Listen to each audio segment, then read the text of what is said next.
Hello. Hello. Hand, hello. Connor, hello. AC, hello. People are here. That is good. Not by myself. Daz, evening.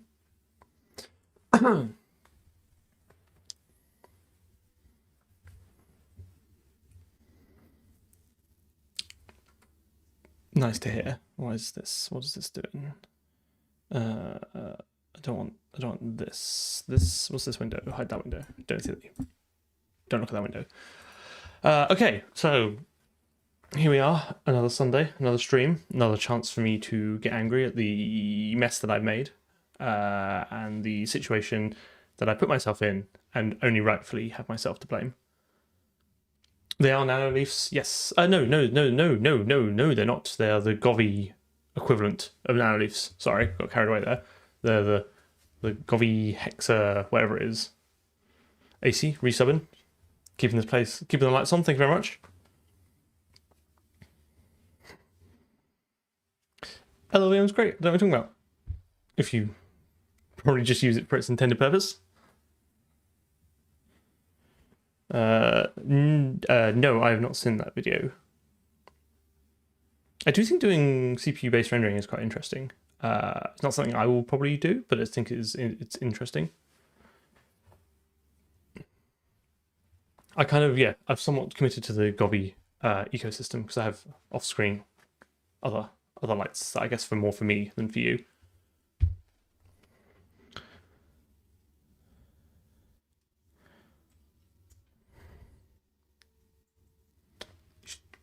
She's got in on the ground floor, mate. I don't know what to say.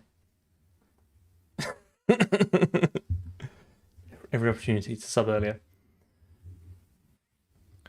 Yeah, and through a little bit of forcefulness, I can get Govi to integrate with my Home Assistant, which is the most important thing. I basically don't buy anything now unless it has HA integration, or someone has already done HA integration on a random GitHub and not committed to it for 3 years. That's the kind of code I want in my home infrastructure.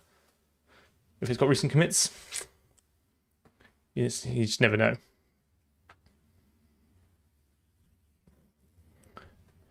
I also recently got one of the Zigbee cubes, which has got little dice numbers on it, and you can program it to do different things. So now, when I turn it to face number, let's see if this works, face number 1. Okay, it's broken. Well, I literally was playing with this about 2 minutes ago, so that's exciting. I was expecting something to happen, but start switching all the lights off. Are they going to go back on? So I really hope they go back on. Oh dear. Right, this stream might be in the dark now.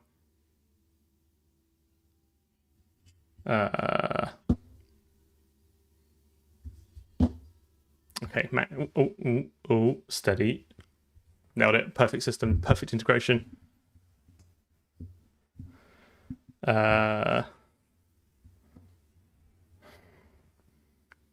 Anyway, yes. So now I have this. But the problem I have with this is I'm an immense sort of fidget, and the devil makes work for idle thumbs. So I will at some point absentmindedly turn that over in the stream. So it's just to kind of pre-warn you that is now basically what I'm saying is the lighting in my room in my office is now literally down to a dice roll, like quite literally down to a dice roll.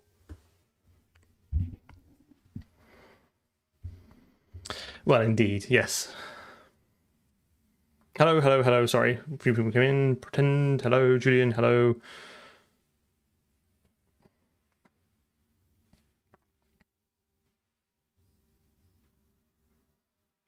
Lou, hello. How did I get into reversing? I started off my career in like the cybersecurity space, mainly forward engineering. So I did a lot of low-level C++, but I sort of dabbled a little bit in reverse engineering. And since then, I've moved on to do other things in different industries. But I like the mechanics and the puzzle solving of reverse engineering. So I now just do it for funsies to kind of try and keep those skills a little bit sharp, because I don't really do it day to day.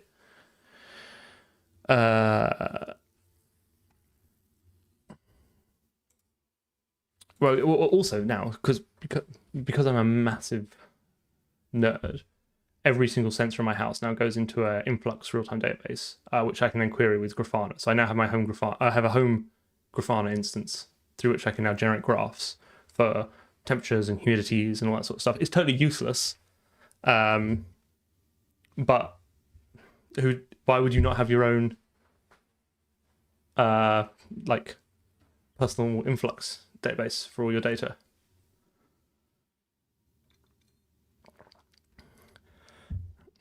I track outside weather via a humidity and temperature sensor that I have in my garage, which is effectively a good proxy for the outside because the garage is not very well sealed.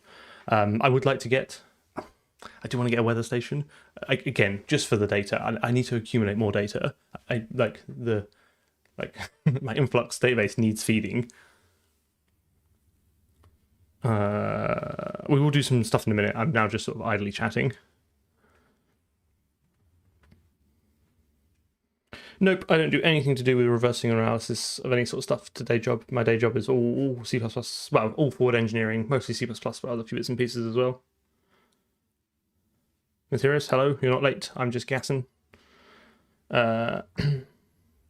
We are quite far in the game. I think we're quite far in the game. We're at a bit of a interesting stopping point at the moment with the collision detection, which I'm hoping we can try to bust through a bit of that today. So that's what we're going to do. I'm mainly playing for time because I actually deep down don't want to fix this because it's quite miserable. But I think it is inevitable we will have to look at this problem sooner rather than later. I would much rather talk about my terrible home automated system that my very patient wife kindly puts up with. Okay, right. Let's do.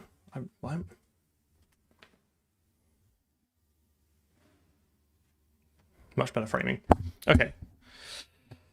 Let's see where we are, because I think last stream was a bit of a strange one because we went largely around the houses and ended up back where we started, but with I think a better understanding of what we were doing and kind of convinced ourselves that we were indeed doing the right thing. I'm going to release the game in some form or another. I don't know whether I'm going to open source all the code. I don't know if I'm going to put it on Steam or just itch.io or something. Why are we over here? Oh, of course we're over here because we had to see the logs. Okay. Huckley, hello. Okay, let's... So we should have an aerial view now. Oh, this was it. So this is our player, represented by this green capsule. We're currently somewhat elevated above it, so you can kind of see what's going on.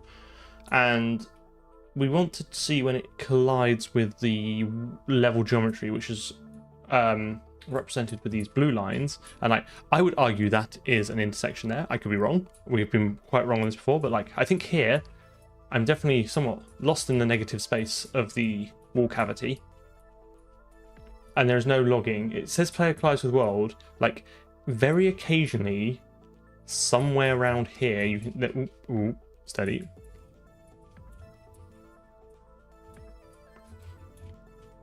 So it's not this. So the game today is to figure out, why not? Because this... I can't work out in my mind what this... I feel like it's colliding with this corner, okay? You see what I mean? And see, now not. Very non-deterministic. Very strange. My camera's dropped down. Hang on, I'm going to tighten some bolts.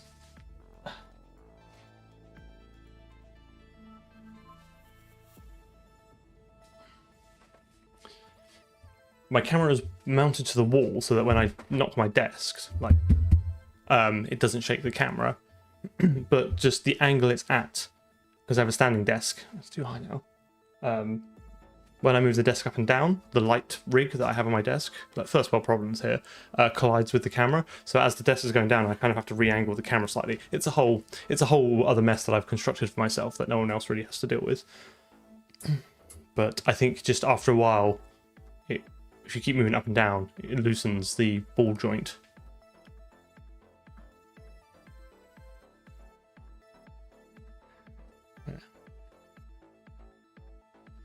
Okay. Questions. Am I building my own game engine? Like, I'm building the game from scratch, which I guess you could kind of argue necessitates an engine, but it is not in and of itself a generic engine that you could use for anything else other than this game. Excuse me. I rushed my dinner down before this. So something static geometry at the origin, quite possibly. You think the jolt side boxes are too small? The jolt. Oh, the boxes on the jolt side are too small. Only when the middle of both boxes gets close does it seem to proc. All boxes are half the size compared to the debug drawer. So we think that. Yeah, but okay. So I understand what you're saying, but then why would like not walking into the center of this trigger it? This is very much in.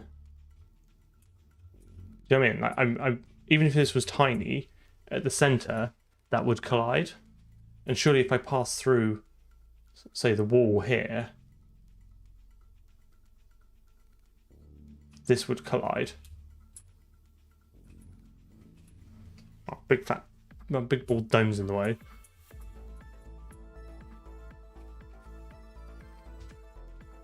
Well, I can't glue it shut because then I won't have the flexibility to move it as my desk rises up and down.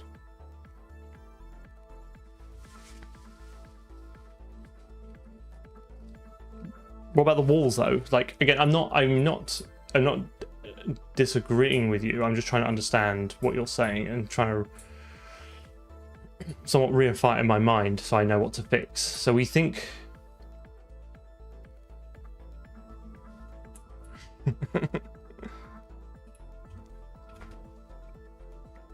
Having attempted to weld once or twice in my life, I am inclined to not do it in my office in an enclosed space.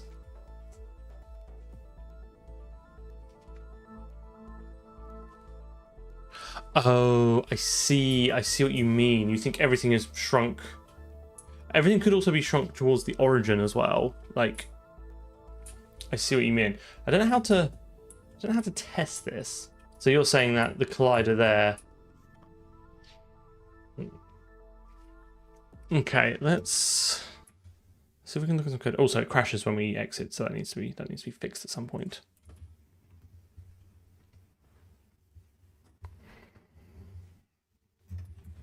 No, I can't unfortunately get any information about the intersection because of the way I've done it, because I'm just asking the magical do these things intersect function, and I'm unaware if there is a magical, excuse me, do these things intersect function and give me some data about it. We looked at this last time. No, I think I'm kind of a little bit unsure at this point. I want to.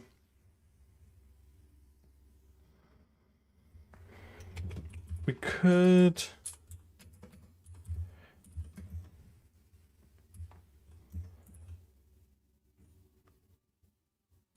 So the static collider here does have like a rando scale, right? So let's take that off and see what we get to.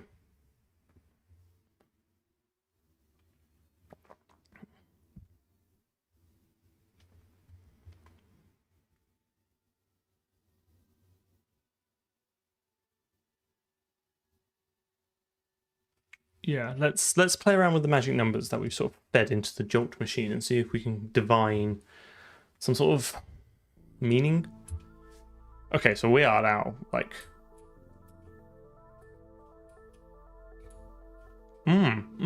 okay. This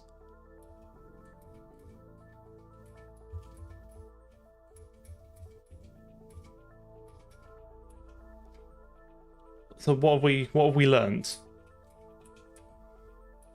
This looks pretty spot on, right?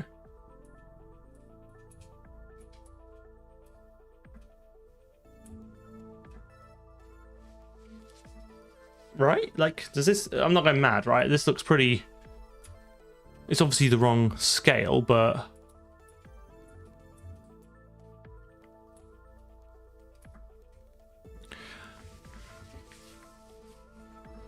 So why would...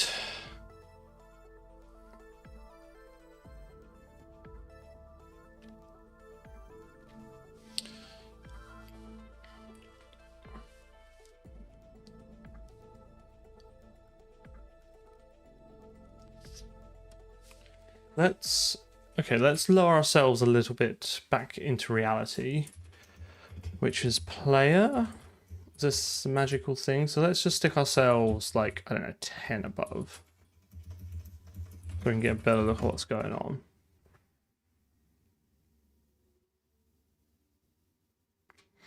I changed the magical scale factor that we were adding to the mesh collision shape that Jolt generates. So Jolt has the concept of shapes, and one of those is a mesh shape, and you give it the vertex and index data, and then you also give it a position and a scale and a rotation. And I'd given it a scale of whatever it was, 10, and now I've changed it to scale to 1. So like,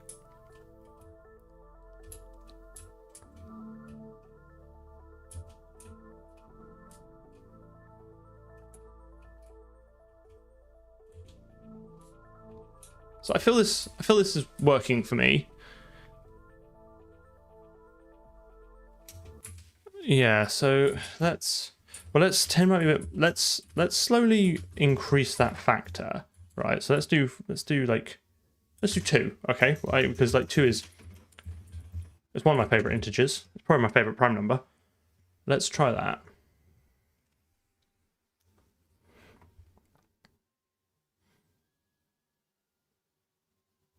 Quite possibly.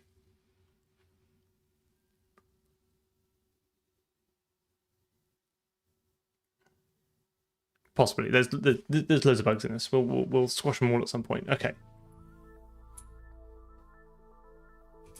So this is definitely no longer colliding, right?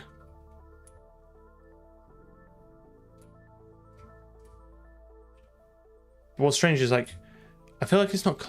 If it was off by a factor of 2, I would have expected to eventually collide with it.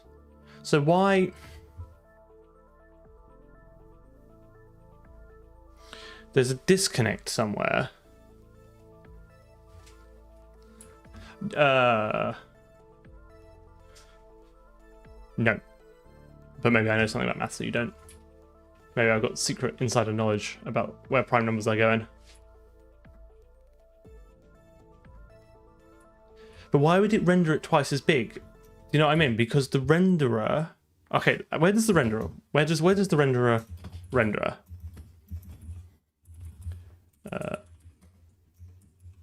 Because this, as far as I can tell, just pushes a bunch of lines. It has no concept of scale.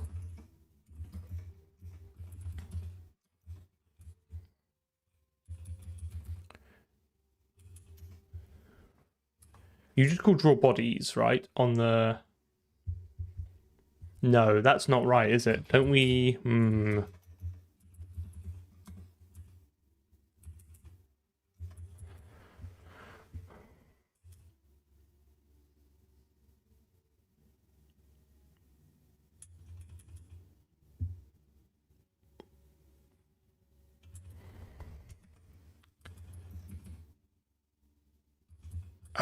Oh, interesting. Okay.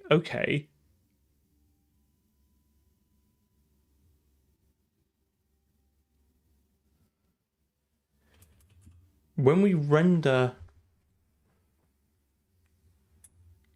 I've got this magical scale here. That doesn't...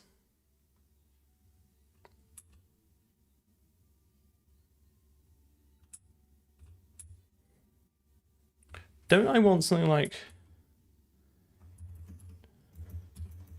What? But I give it a transform. What the hell is this scale doing? Why have I given it 1?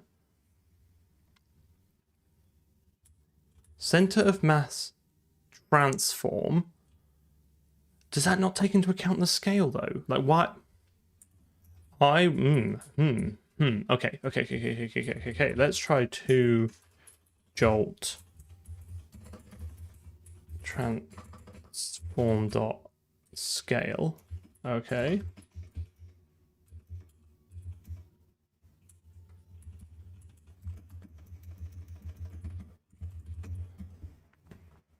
There's definitely an inconsistency here. Just like slapping 1 on the scale for render. I'm sure if we go back and look at the streams, I'm like, I'll put 1 here because I'll need to change this later. It's very strange, isn't it? Like, that does kind of break my limited understanding of how these things tend to work.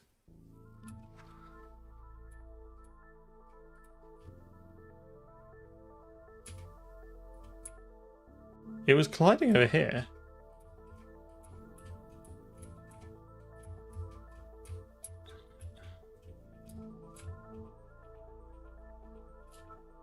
I feel that's not really helped us.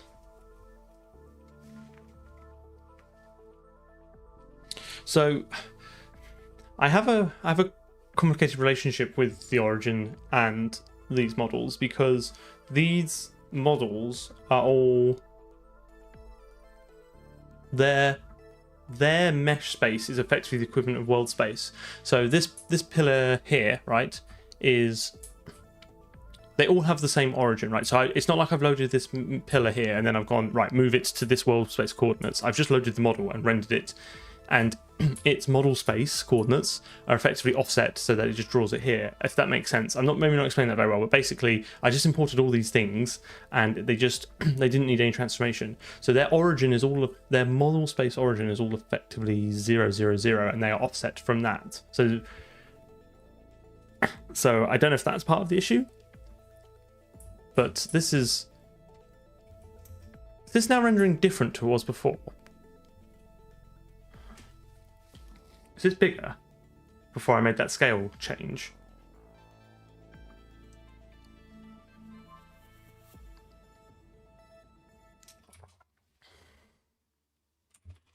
But it's still not working. So that's the transformed shape draw.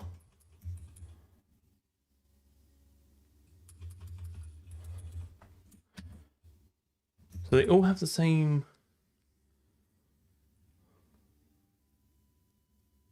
What's this false and true at the other end? Those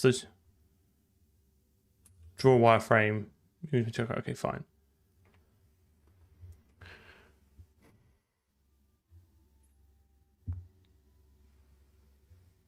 Draw the shape at a particular location with a particular color.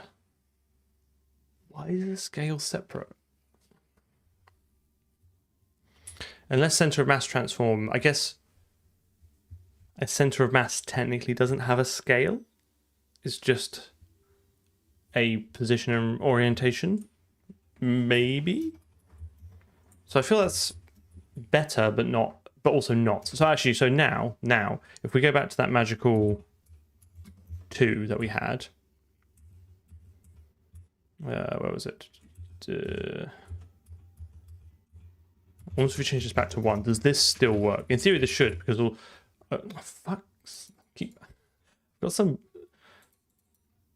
game. One of the games from our video, and this is not a plug to go and watch that video, although you definitely should if you haven't, because not a lot of people have. It's in my start menu, and if I do some Tmux thing in the slightly wrong order, it decides it's going to want to load it. Maybe we could just all play Keepsake instead, because it is a wild game. Indeed. Feels like figuring out the puzzles in that game, it seems very akin to trying to figure out collision detection in this game.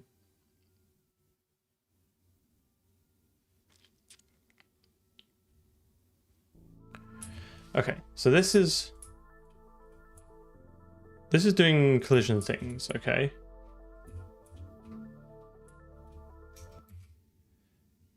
So that's fine. I'm reasonably happy. This is broken. The game will not die. Okay, fine. More about that later.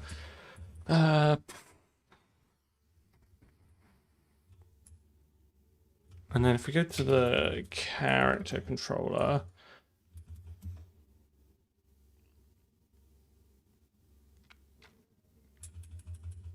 I think we don't have any extra scale here. In position, in rotation, in user data, in system. So there's no concept of scale in this whole class. So the character controller doesn't have a scale. I guess that makes sense because it relies on a shape, and that shape is here. That shape doesn't have a scale.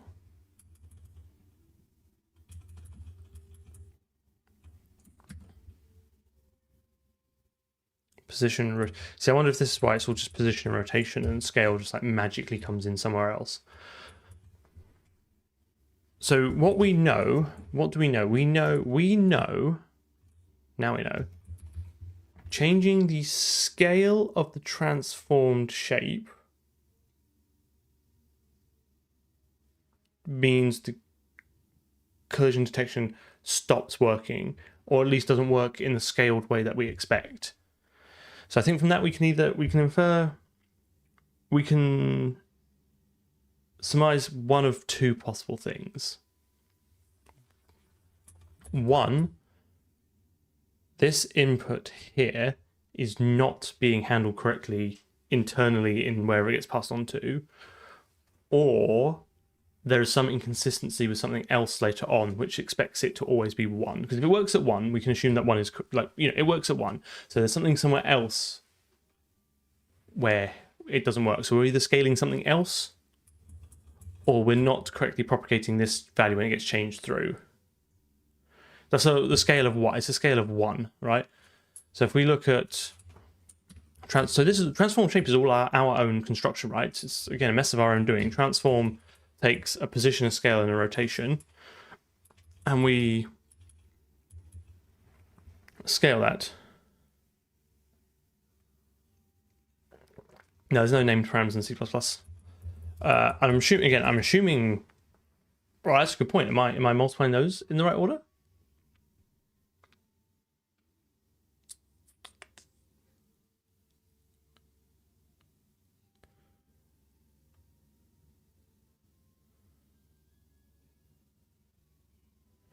Oh, sorry, 1.0f binds to 111. So unless there's a bug, this should be, you pass that into this construct here, so it should become XYZ, XYZ, XYZ by construction. So that should be fine. Stephen, thank you very much. Glad you enjoy it. I assume I've got the multiplication order right there. Like, oh, well, let's not assume that, because I don't actually, you know, I'm very much figuring out a lot of this maths as I go along. So where do we do the collision detection? That is in transformed shape itself, right?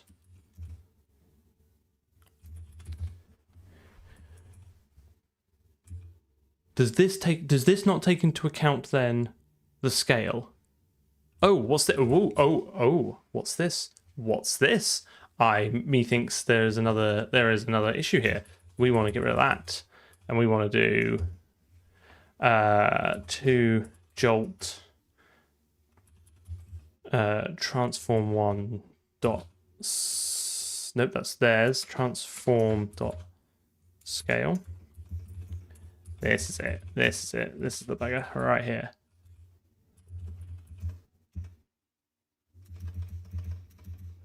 Just hard code all those scales, mate. Like, why would I ever want a scale that's not 1? What kind of madman am I?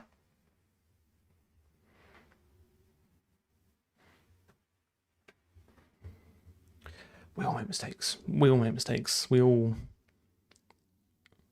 cast the die with magic numbers.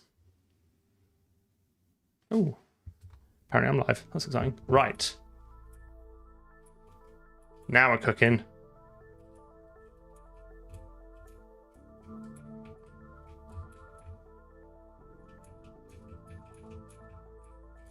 Okay, right, I'm happy with that. Happy with that. So let's now go back to Lua level and change our magical 1 back to a magical 10. More magic numbers. Just don't look at that. Don't look at the magic number, it's fine. Don't look at that. And then we've got to do the resolution for it, which is the actual difficult bit.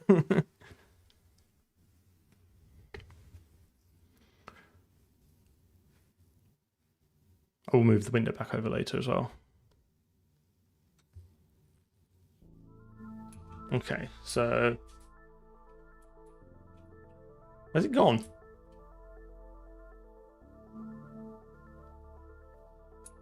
Huh? Oh blimey, that is quite big. I may have scaled up a little bit too much, a little bit too much there.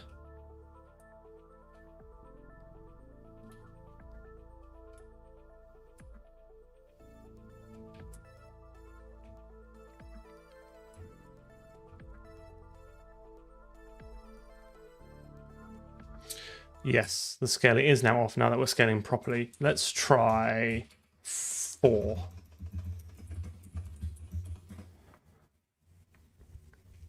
We were not scaling correctly in the debug drawer, and we were not scaling correctly in the collision detection. I think a combination of those two things meant we kind of just got lucky that 10 looked like it worked. Indeed, Jolt giveth and taketh away. Okay. So I think it might be a little bit on the large side here. So is this now? So this is a pillar here, right? Does this now? Oh god damn it! Come off it! Why? Come off it! Outrageous!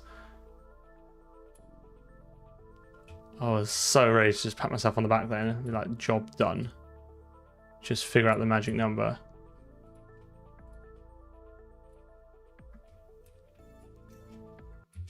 Let's scale up in smaller increments. So let's do two worketh, but 3 did not.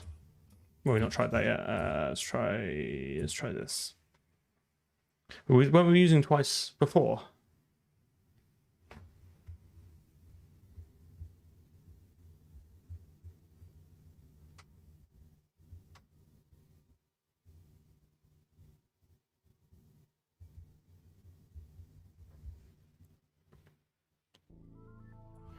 Okay, this looks better.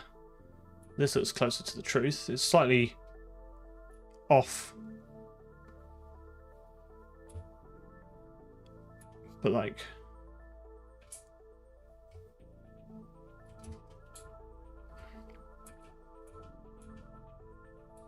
I feel like this should be constantly firing if I'm stood in here.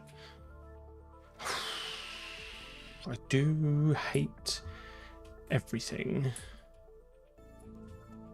Oh, the door works.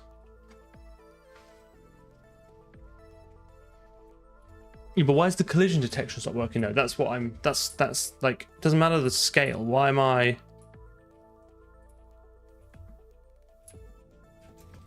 Right. Okay. Let's take this all the way back. Right. Let's try 1 again.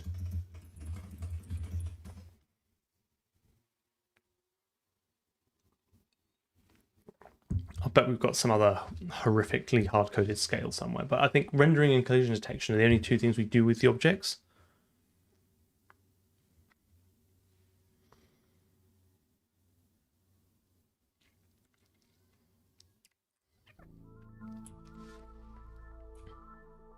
So this works, right? Like as soon as I step into this little area, boom, boom, boom, boom. As soon as I step out of it, stops, right? And even if I step between these here, in this little area, this doesn't collide. But as soon as I step into this wall, it collides. So this works.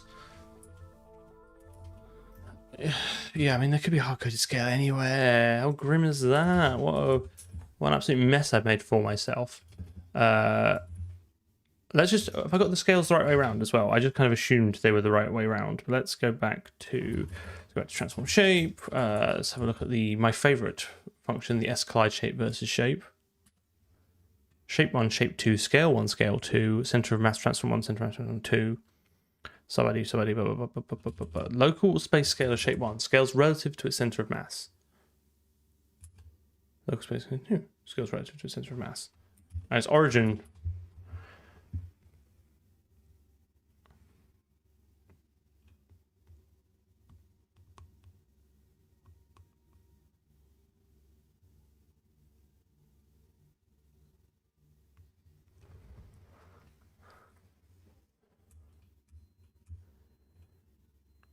Where does hit get? Oh, hit gets set from this mess, doesn't it? Oh, okay, I lied. I forgot we go via the collider shape collector. I bet we can get collision information out of this. So yeah, I wonder if... Oh, Grim. Anyway, I bet from this. Oh, it's templated. Of course it is. Really like templates until I have to read someone else's. Collision shape result. Oh, so we can get the contact points and the penetration depth and all that kind of stuff. That's good. Okay, so we're not totally on our own here, which is important actually, because I suspect when we collide, we will want to move ourselves back out of that collision.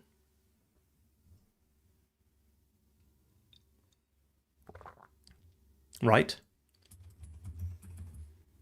I think a lot of character controllers do it in like, don't you do it in like 2 or 3 phases? Don't you check for collisions, resolve them, and then check again to check you haven't accidentally shoved yourself into another shape, and then kind of iteratively do that?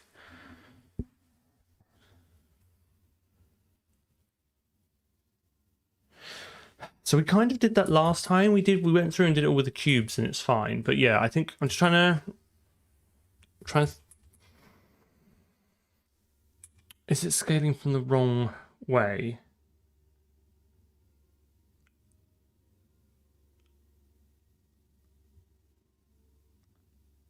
Is the answer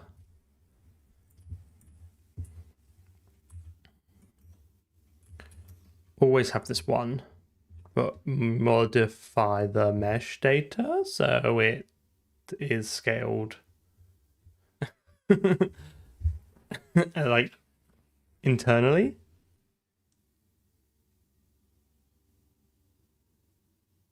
No, it's all good suggestions. No, you shut up. I'm just kind of working through it in my mind.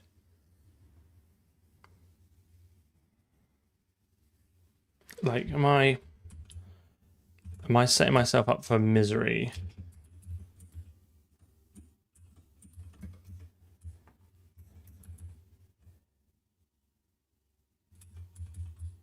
If I do something like,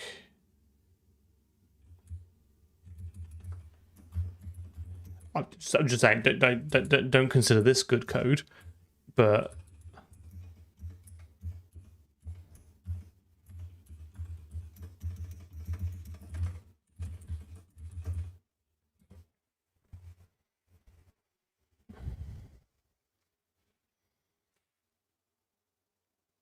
no, because this is just the mesh collision shape, and the barrels use box collision shapes.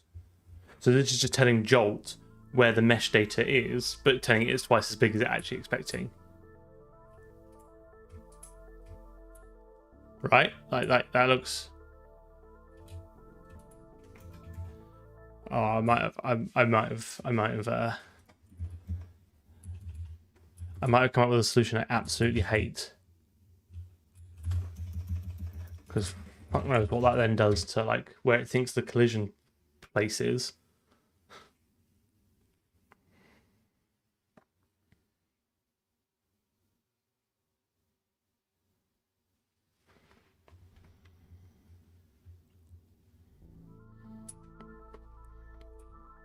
But like, I don't know, man. Is that bigger?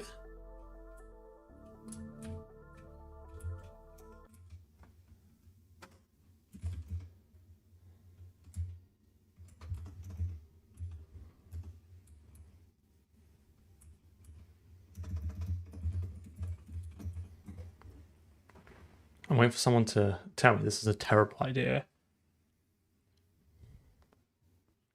Because then we know that it works when scale is 1, so we can just keep the scale as 1. Thanks, Connor. I feel like it's getting.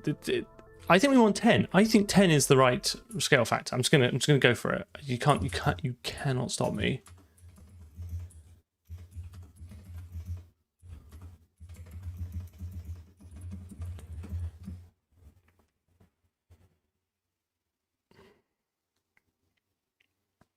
This may be a time when we need to put some comments in.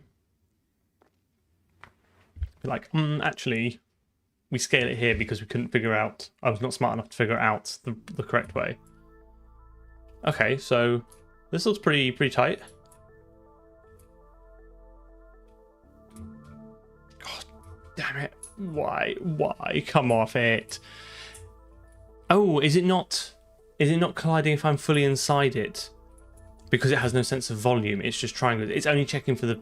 Yes, of course. I've sort of magically created a volume in my mind. That's fine. If I hit one of these triangles, it intersects. Yeah, it collides on the triangles, not on the concept of it as a volume, which you probably get with the primitive shapes. Yeah, that's fine. I'm kind of fine with this because at this point I could be like, okay, bounce it back.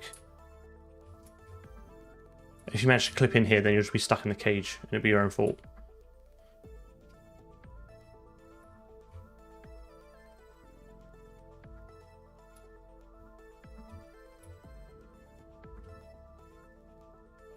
Yeah, perfect. Okay, I'm quite pleased that it's slightly off, but I don't think I think we can just lower that later because it's, to be honest, it's kind of good enough because we're not that short. I mean, like, to be honest, I wonder if it's looking at the barrels, it's probably slightly less than a 10 scale. So I think it's good enough. I think this is good enough for us to make some progress.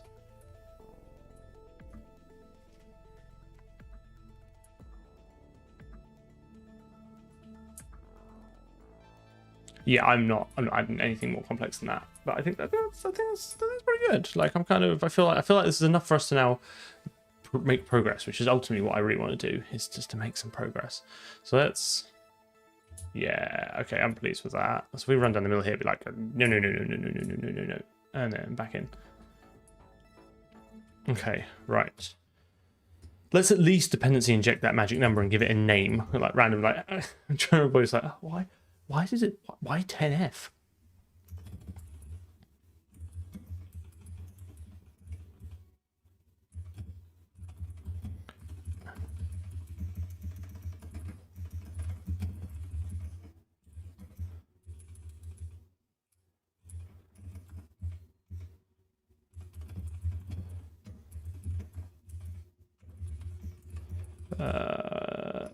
Oh, steady. Have one of those, capture one of those. I don't know if Float 3 has addition operators overloaded. I don't think it does, which is ultimately upsetting. 10 CFF. Scale. Doop, doop.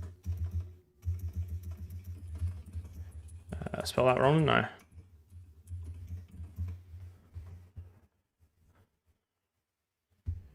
Look, Queco, that is technically true, but it upsets me greatly.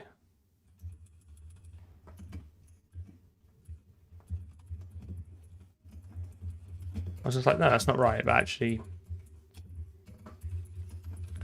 kind of is. Well, we can log when we properly intersect now, so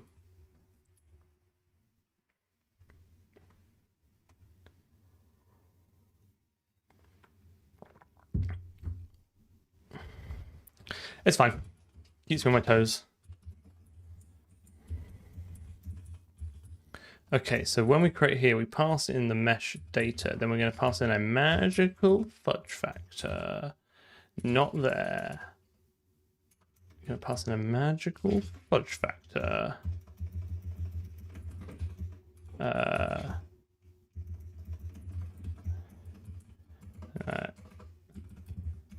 Need to scale the mesh data to Jolt's understanding of world chords to make the collision detection work. Nailed it.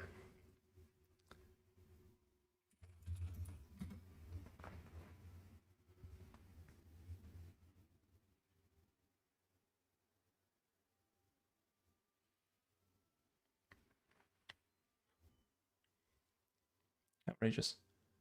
Give it my time, and you guys, and I just get abuse. It's fine. That's what I'm here for. Do you know how is the job market for the game dev with C++ at the moment? I do not, because I do not work in the industry. There are people in here who have or do work in the industry, and they might be able to offer you a better insight. Everything I'd say would be pure speculation and therefore not fair. Okay, now we're jolting hard.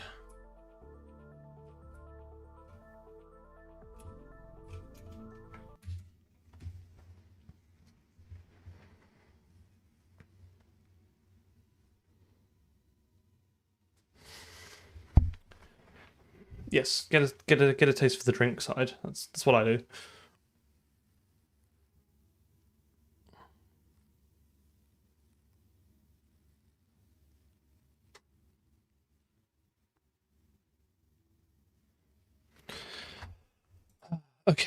Okay, let's commit.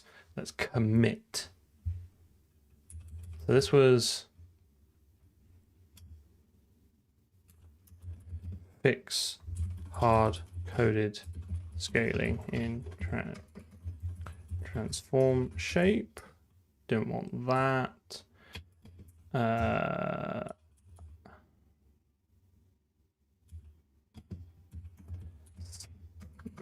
Scale mesh data for Jolt to understand. Commit, move camera back down. Okay. Storndorf. Apologies if that's not how it's pronounced, but that's the best I can do. Hello. Okay, so we're nearly an hour in, and we can now think about doing what we need to do, which is, Christ, what do we actually need to do? I think the first pass for this will be to refactor the collision detection to give us more information, i.e. the contact point and the penetration depth, and then from that, naively just undo that when it detects a collision and just see where we get to that, and then I think we're just gonna have to iterate on that.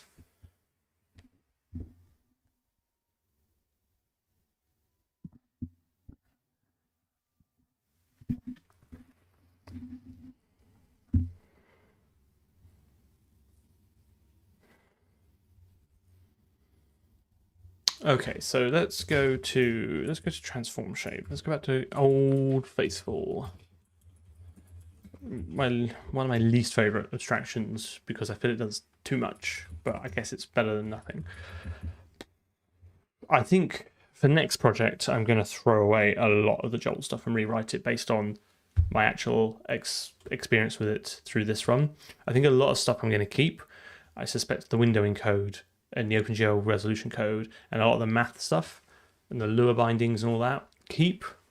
Probably throw away the renderer and rewrite that to be slightly better, and probably throw away a large part of the Jolt abstraction and start again with probably a clearer idea in my mind of what I actually want to do.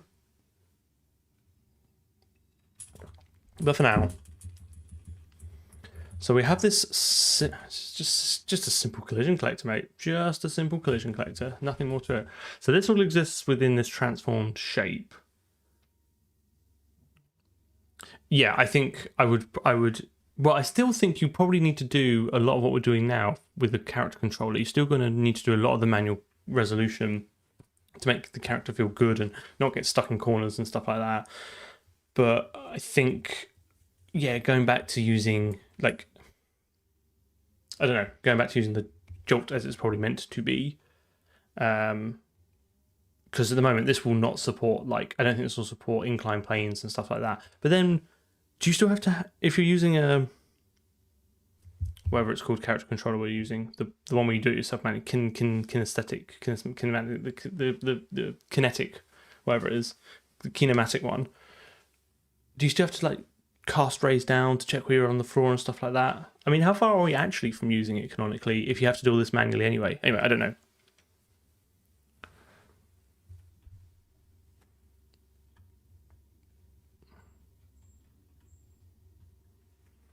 Yeah, I mean, we basically don't use any of the rigid body stuff.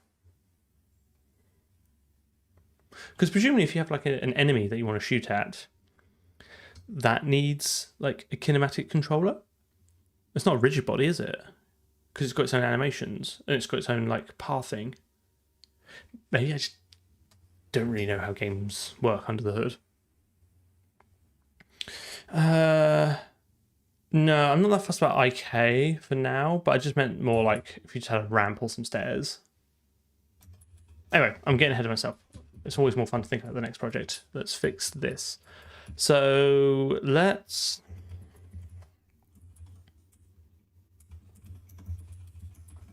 have a struct of collision result. Okay.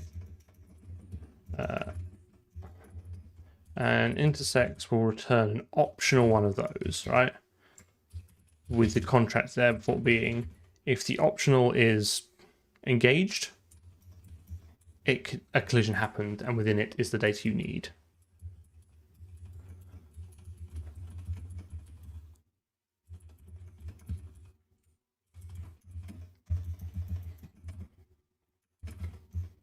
No, I don't know where that. I'm definitely still going to want that up.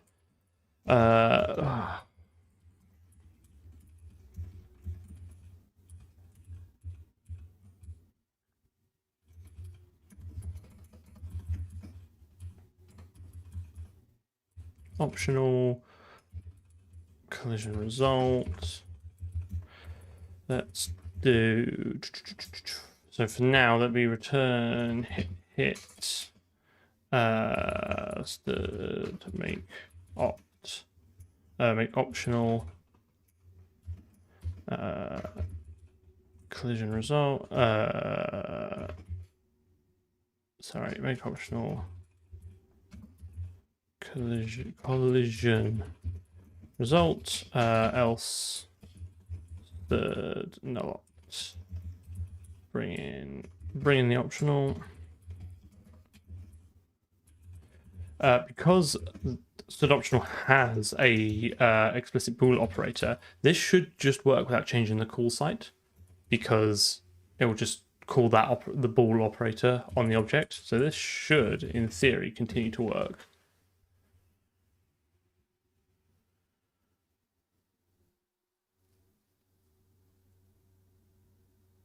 Yeah, so I'm aware that you can have proxy objects for faster collision detection and stuff like that. But what I'm saying is, that box itself would not be a rigid body. You wouldn't be integrating the laws of motion over it. You wouldn't be applying forces to it. You would just be saying the character is now moving here and then resolve its collisions, which means we probably will want multi-threaded application for the next one to be able to handle like loads of collision or multiple like potentially costly collision detections every frame.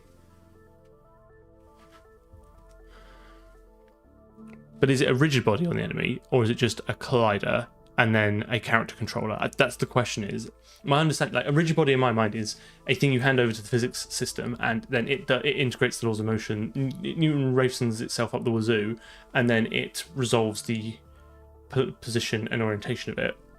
Whereas a character controller, in the mode we're doing, you effectively manually move it without forces and then resolve the collisions yourself. I think that's my question, is would an AI-driven character be a rigid body in that sense, or would it be more like a player?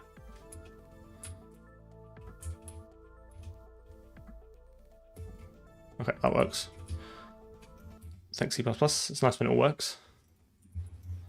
Okay, so what do we want out of this and what do we want out of that? So let's look at what we get from... So this returns a result type, which is an alias for the first template argument of this alias. Nope. Collision shape result. Yeah. Can you just take me to the thing? I literally...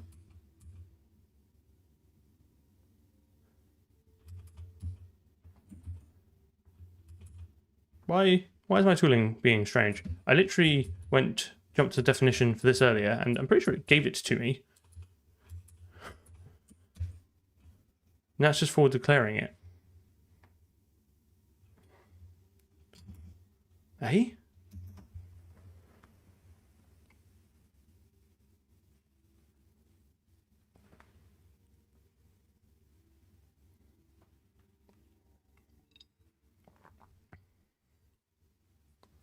I see. Okay, fine. So maybe my understanding of the current like the nomenclature around it is slightly wrong. It's fine. Like we're going to Frankenstein it this time, and I'll think really hard about it next time. I'll think really hard. For now, not too pleased about this. It's for declaring it, which means I have no idea where it is. Come on, why would you? I just have to look it up, aren't I? Have I got a window open that I care to share with people? Probably not that one. That one says admin. I think that's my Bags GPT window.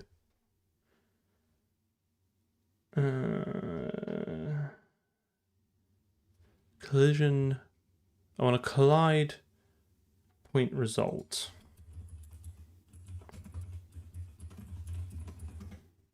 No matches from the job documentation. Outstanding. Collide point result. It's literally there. Christ, I hate computers.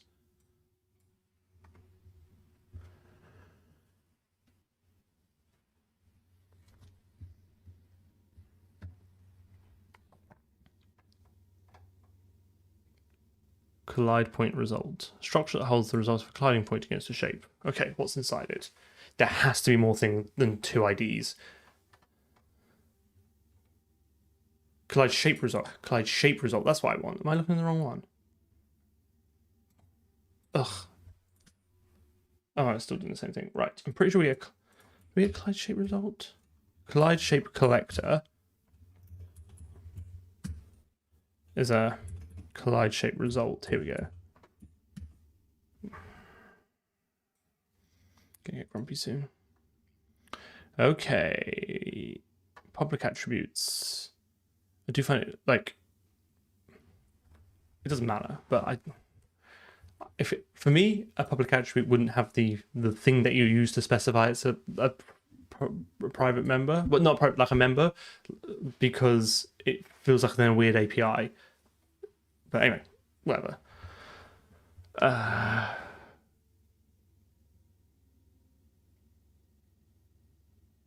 This is interesting. Direction to move shape 2 out of collision along the shortest path. Magnitude is meaningless. In world space, you can use penetration axis normalized as contact normal. Penetration depth, move shape 2 by this distance to resolve the collision.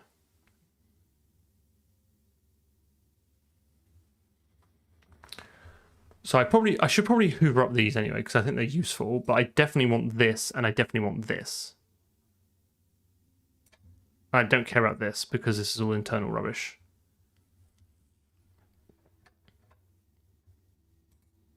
And my understanding of this...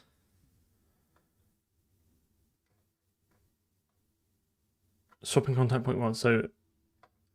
My understanding of this is that... No, wait a minute, what am I trying to say? What is object 1 in this? I suppose that's down to me to figure out. Because they could both be moving, right?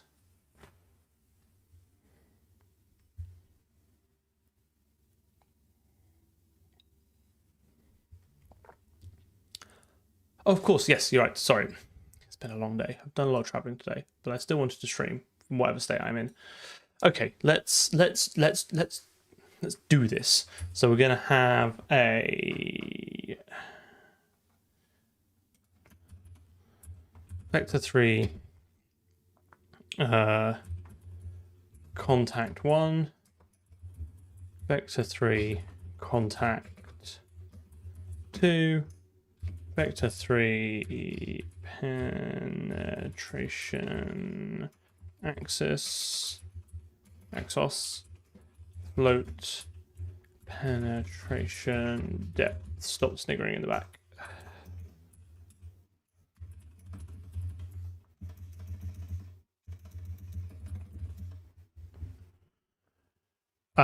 It does matter because I will for instance, right, if I collide with the wall, I definitely want to make sure I move me, not the wall. That would be an interesting game mechanic if I just kept pushing the wall further away. So I do need to know who is who in that in order to be able to move them apart, move the same person apart. Because I'm not simulating Newtonian physics, it's not like they both move apart. you know, every action has an equal and opposite reaction kind of jazz. This is immovable object meets me running headfirst into it.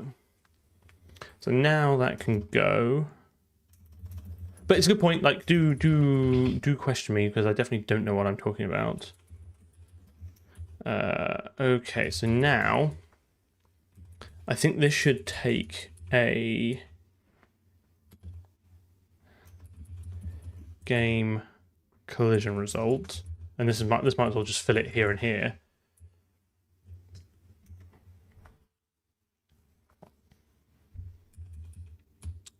Ooh, is it going to take an optional? And is it then going to take it by reference? Ooh. No, actually, this should not take that. This should itself take a this should own a stood optional game collision result. Okay. Why do you not like that? Equals the not. Oh, it's not giving it a name. What a tool. What an absolute fool. Collision result. Okay. Then jolt result. Then I'm gonna do game expect I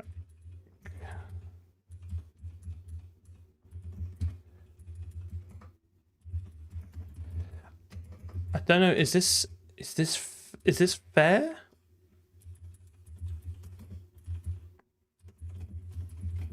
Do we consider that to be an error if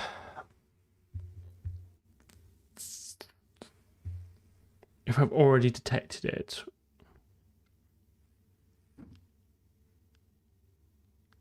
What I'm trying to work out is, could add, no, I don't think that's right. I think add hit could be called more than once, because the function name itself suggests like adding, like accumulating them.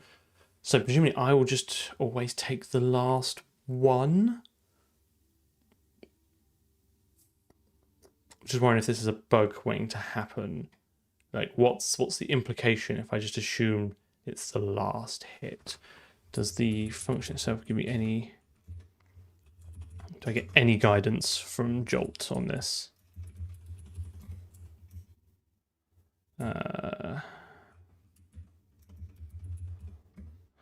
When we're running a query through the narrow phase... Nope.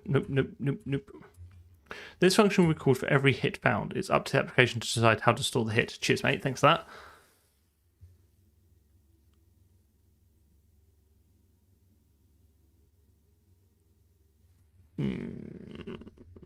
But which one do I resolve? Because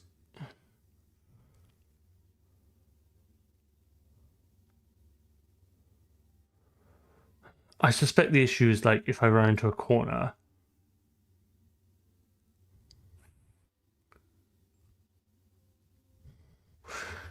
Yeah, because if I like shove myself into a corner, I will get multiple contact points at once. So the question is, which one do I resolve?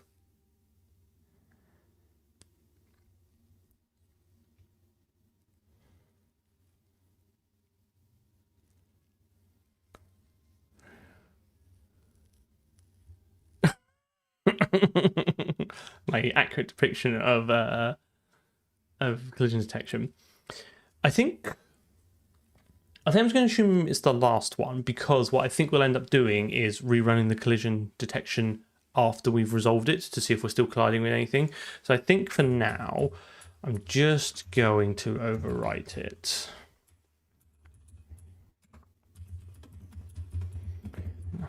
Third, make optional. Actually, I don't even need that, do I? Game to native jolt result dot. That's that can just be jolt result dot depth. This would be 2, and this will be axis. Y used to make option.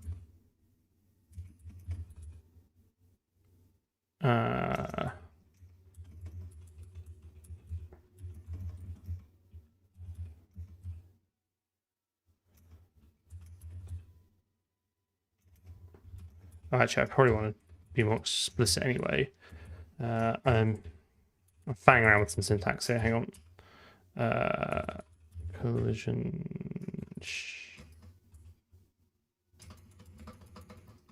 contact point 1, 2.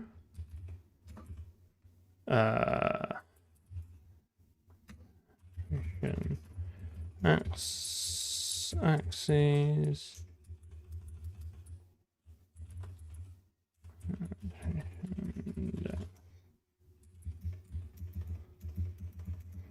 Why is it being funny about this?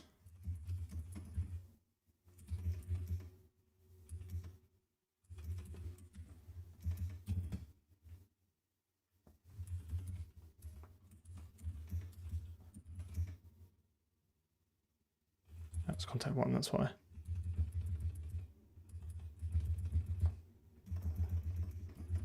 So do I still need this? Some sort of nuance of C++ that I'm... Fine, whatever. Okay, just work. Just work. Oh, we've been raided. Hello. I'm glad you're here. I hope you're having a grand old day.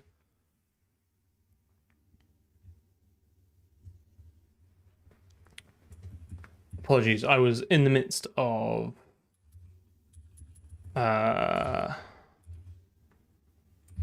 arguing with some C++ syntax. I didn't see it pop up, so I do apologize. It's not that I ignored you, it's that I was being grumpy with the language that I've chosen to spend my spare time using, and my professional career as well. Okay, so that should do things. That should do things. This should go away. This should do things. This should now become return collector dot collision result. Yes, we're drawing runes in the sand in an attempt to summon the correct answer. Okay. Okay.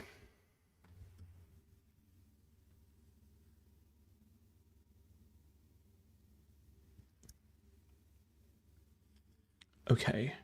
So this now won't work because it won't like the fact that we're returning an object. Oh no, because we're returning an optional, so that should fine because we're not looking into it. So let's just check. Sorry, I should just chat to myself now.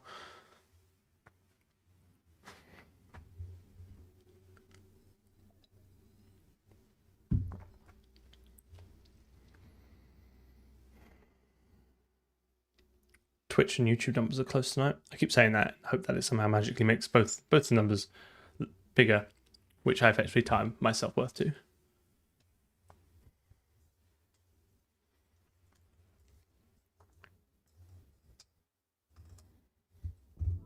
Okay, so let's just check we're still colliding. That's cool.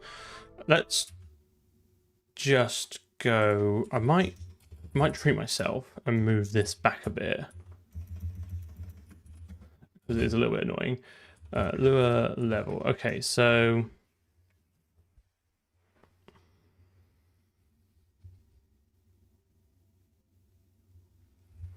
I don't think we can. I don't think we can set the position of the character controller, which is annoying. So we're going to need to be able to do that, which is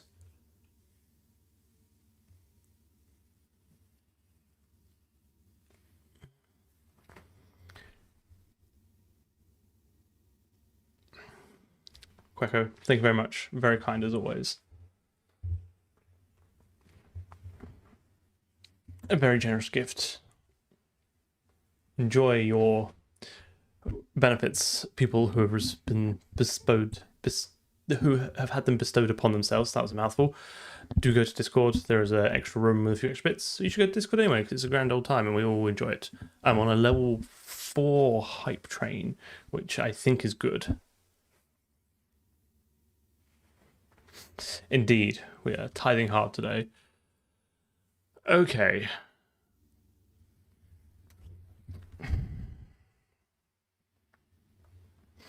What don't I like about this character controller? I don't like the fact that it has a set linear velocity when we've already established we don't really use linear velocities, but it does kind of work for us because on the update, if we're walking, we walk in that direction. We're definitely going to need, like... I'm tempted to just have, like...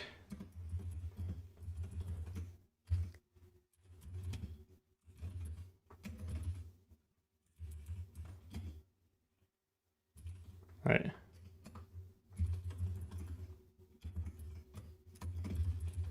Do you know what I mean? Like, I think that's kind of a little bit more explicit than set position, because I don't actually care about where it was before. I just want to be like, can you just move like this vector, as in like this, you know, this direction and distance. I just shunt it out the way. It's also kind of fun to type and say. I think we should shunt. Also, I am probably... Well, indeed, I think I'm one mispronunciation away from being banned as well. So I like the certain jeopardy to shunt.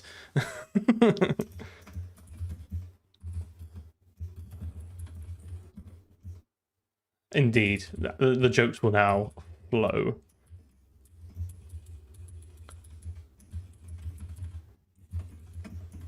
Of course, I still got to work out how to do it.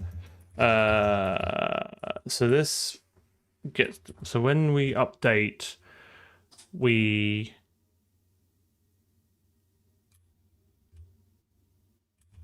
Oh, it does have a set linear velocity. Oh, we do use it because the update uses it.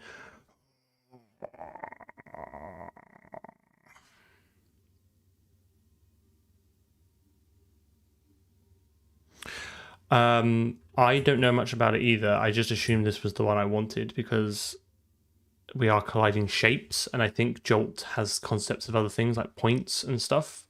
And the API seemed to be most conducive to the primitives that we already had, which led me down, if I remember correctly, led me down the path thinking this is the one we want.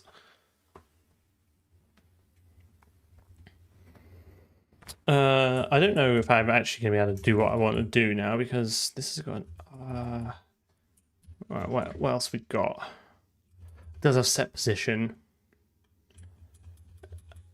I assume this doesn't have a shunt.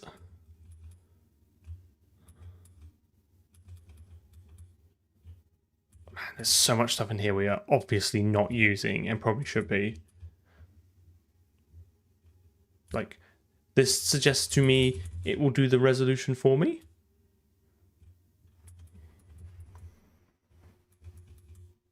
Can I...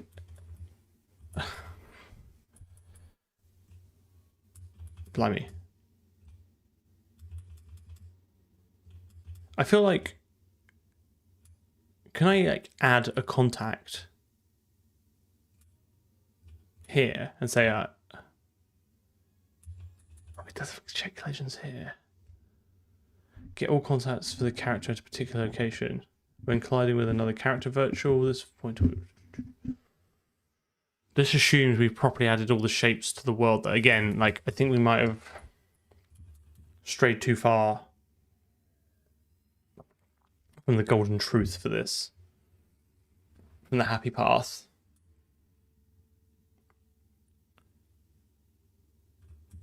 I'm definitely going to throw away this character controller for the next game. I'm just going to throw it away and start again.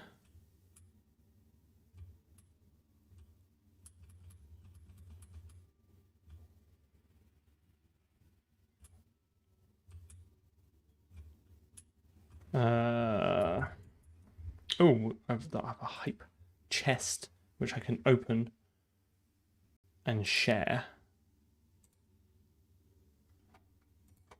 go forth and emote.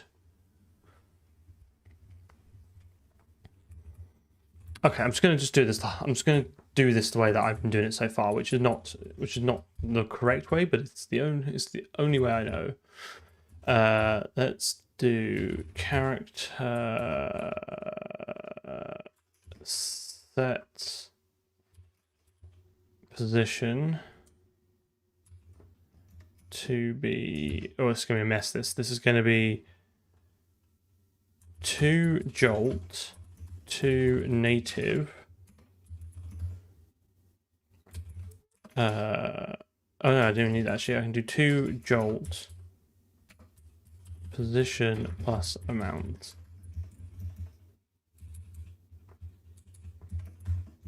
Okay. So let's go back to Lua. I do reserve the right to throw this up on the floor and redo it properly if we can't get this to work. If it's too messy, if we can't, like, a character controller is quite a key part of this. If I cannot bodge it in through this method, then sure, we might just have to throw it away and start again. But I really don't want to because we're quite far down here. Okay, so if the player, nope, not here. If the player collides with the world, okay. In fact, actually, what I want to do is change this to const auto collision result. Just call it collision equals that, intersects that, and I have a collision. Nope. Let's log that, and then we're going to do player dot controller dot. Bet it's const. Bet it's const. Bet it's const.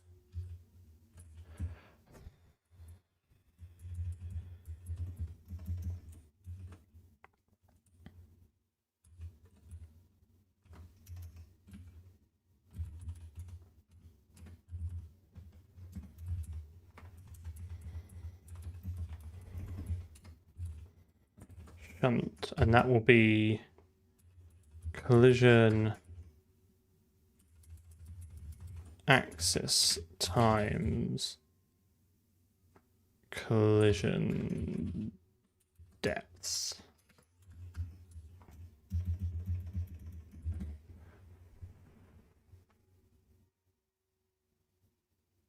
Yeah, I must have. Yeah, I don't I don't fully understand Twitch. I'm sure I'm doing it wrong. But I'm here and I'm talking, and it seems to be working. But I'm not sure I fully understand all the nomenclature behind it. So yeah, you should. So we had this discussion earlier. You normally set up. You can setting. My understanding and interpretation of physics engines is that you would normally, if you're simulating pure physics, like things moving around and interacting and bouncing off each other, then yes, you basically apply forces to entities within the world. Excuse me, and then the physics world integrates the laws of motion, Newton-Raphson, something, and then yes, everything moves with respect to those laws. However, that doesn't work very well for character controllers because you want instant twitchy movement, right? I want to be able to just tap forward and I just move forward a little bit, but the same amount effectively for the same length tap. So doing that with forces is quite hard because, like, what's the friction between me and the floor? What, like, when I let go, I don't want to keep sliding. So do I have like infinite friction? Do I have like an infinite mass? Do I apply a force the other way? So you tend to move stuff around. My understanding is you tend to move stuff around and then suck up the fact that collision detection then gets pretty difficult. But again, prepared to be wrong, quite wrong on that. Pretty sure I've got a float multiplication overload for this. Pretty sure I do. I need to go to the. Oh, this isn't going to have some horrific consequence. Oh, gross.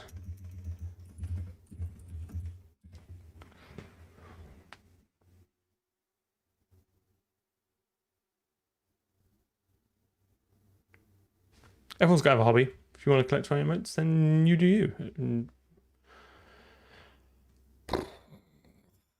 Line 278. That's always a good place to start.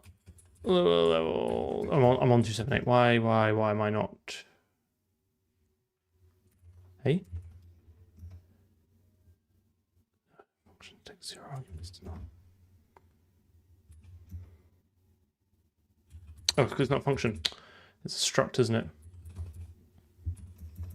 They are indeed not functions. So used to just making everything with like a public getter and no setter. But internal objects for the game, as in like really internal stuff, yeah, it should just be structs.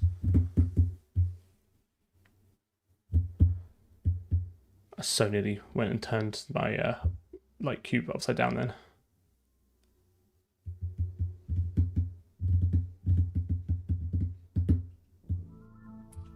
Right.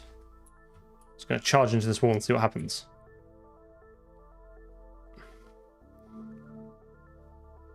Oh, it's I am now stuck in the wall. I've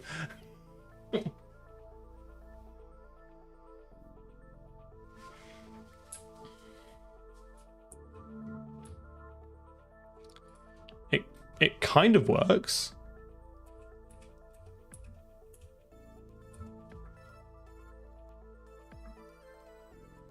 So can I clip myself out of the wall? Oh, I can clip myself in, but one way. That is a one-way ticket, my friend. That is a one. What if I get in a corner? I feel like corners are pretty good at breaking collision detection.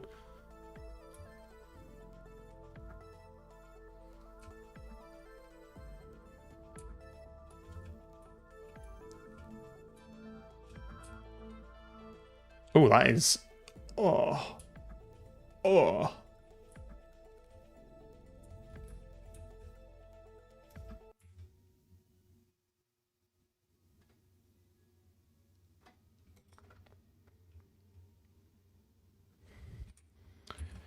Okay, let's try with something that's not very thin.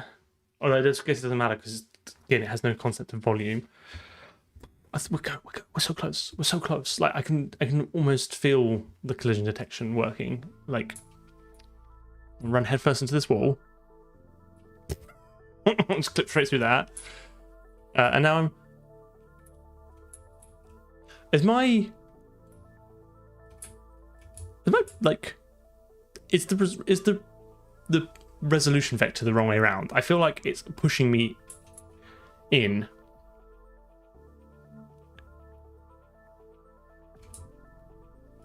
Do you know what I mean? Like it very, very happily let me walk through that wall. Oh Christ! Oh, why have you said that? Oh, what a horrifying thought.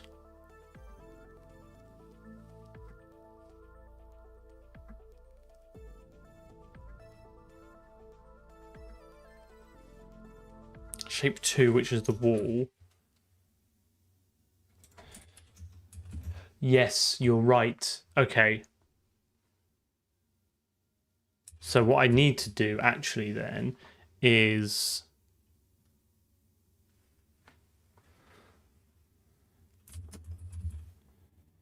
static entity intersects player transform shape. Why is that? Oh, because of the operator precedence. No, I don't even actually need that then, do I?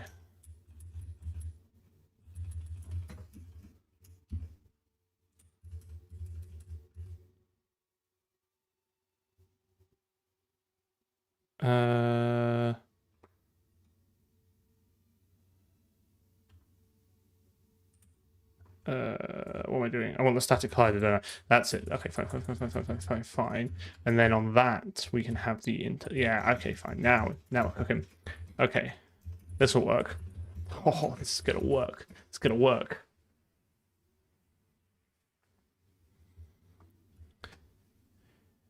Wow, that was yeah. Your suggestion was much easier than mine, but here I am. I've done it this way. Right, I'm gonna smash myself face first into this wall, and it's just gonna work. I'm just gonna bounce off. Like all right. I mean, it's a little bit jittery, but like I'm certainly colliding. I mean, it's a lot. Right, let's try this one. Charge. I mean, I don't know, guys. Like, team, what do we think? It's not bad for a first pass. Is this a collider here? Am I gonna? What the hell is that? Okay, fine. Yeah, let's try this corner here. It's obviously moving me back, and then I'm moving forward, and it's moving back, and then moving forward, and then 60 times a second, I'm just going to be oscillating this corner. Oh, I don't want to do a lerp. But yeah, you're probably right. But like, I can kind of like slide along this wall. It's, you know what? Now, like, I know this isn't perfect, but with a bit of rendering and the music and some collision detection, I tell you now, this for me almost feels like a game. It's very surreal. This has dawned on me that actually it's starting to come together after like 9 months of work or whatever it's been. 10 months?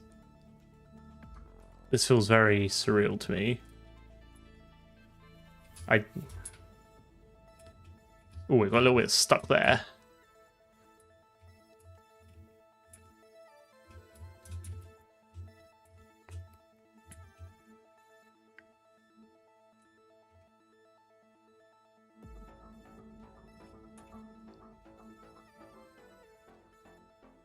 Why would lerp fix it if I can just hold down the key? Would you ignore key presses until the lerp had completed?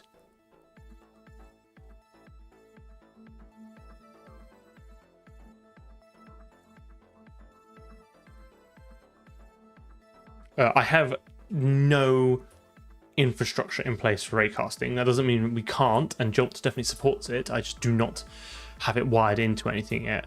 I feel like, oh dear, oh, why did that have to happen? Oh god damn it!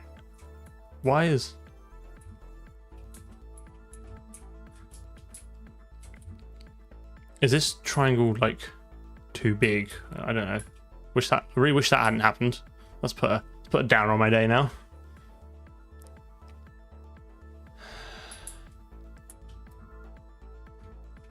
Yeah, so what you could, I wonder if we could have. Yes, I think you're right. I think what we need to do is project the collision shape forward as if simulate it, and then if there was collision detections, cancel the input. Would that be good enough?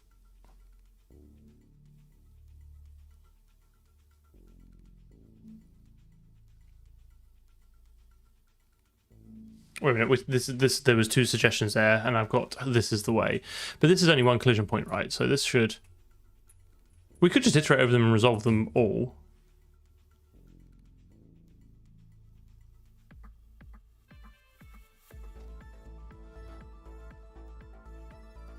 So let's... But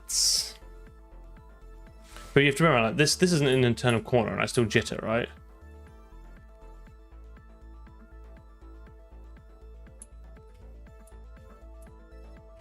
Yeah, of course. I'm trying to work out what's the quickest way for this to kind of feel halfway decent. And there's basically 2 suggestions, and I understand them both. One is to iteratively handle all resolutions until we've moved out the way, and the other is to project forward and then effectively cancel the movement if it does cause a collision. Are those 2 independent suggestions, or do I need both of them?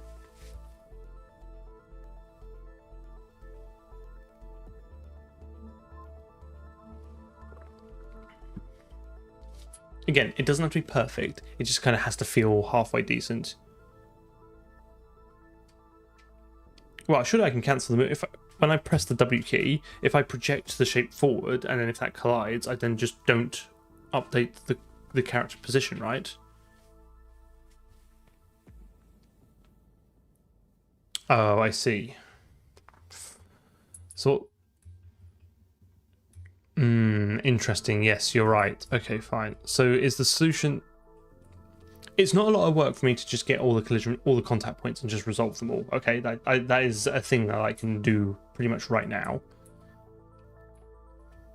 After you resolve each one... So here's a point. Here's a question for you. Let's say I have 2 collision points, and they both have separate independent resolution vectors. Do I just apply them both? Do I accumulate them? Do I do one and then retest for collisions?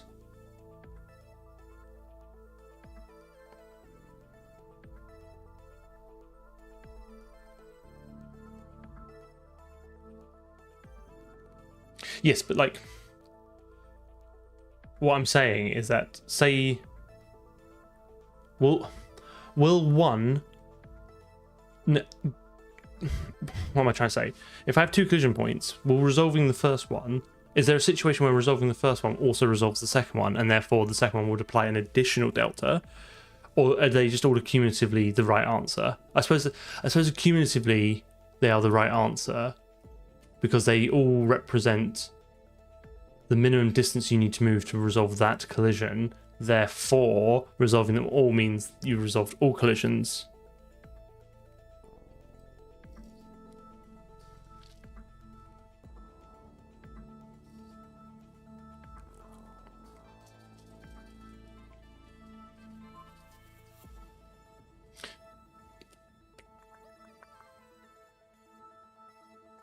Yes, which is what I don't want to do. Okay, well, let's try this. Let's try this. Let's do auto collision equals let's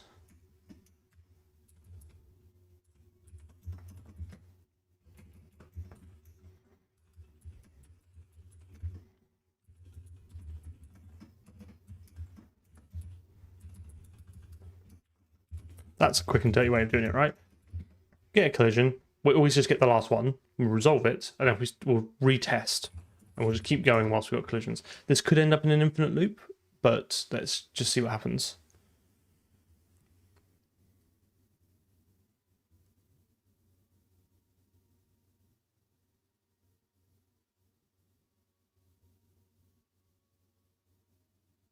I think there's... I suspect, having not worked in... Oh, sound like I play broken record now, but having never worked in the games industry, I suspect there's probably multiple ways of solving this problem, and they all have trade-offs. I'm just trying to find one that works for me.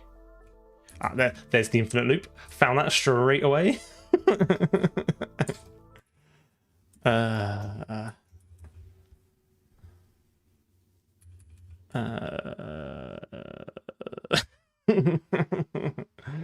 have I done wrong?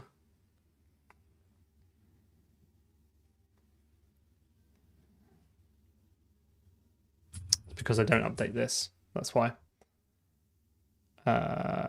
Let's... Ooh, pretty grim. Pretty grim. Do not care for that. But let's try that.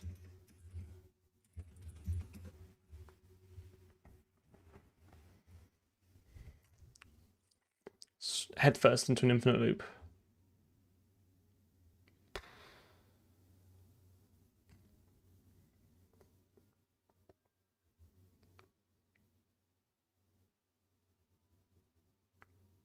I think that's what Quacko was suggesting, some sort of like lerp, maybe.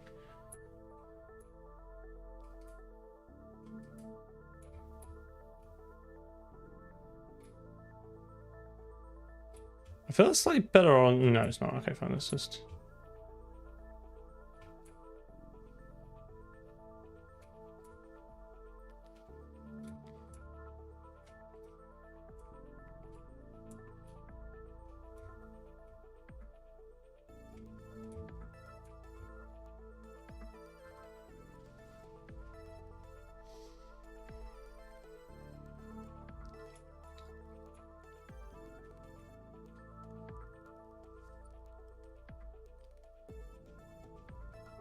What if we make it bounce off?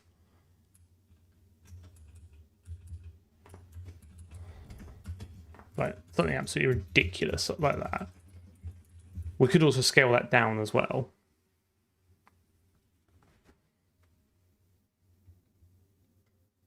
Bullet documentation is pretty bad, I think. There's most of the questions you have are on the Bullet forums, and they're all like 10 years old. I have struggled a lot using Bullet before, just in terms of documentation. Jolt documentation, I must admit, is pretty good. The code is very well documented. And there's quite a lot of active like discussions around it and stuff. So I think Jolt's been not as difficult to use as I suspect it might be.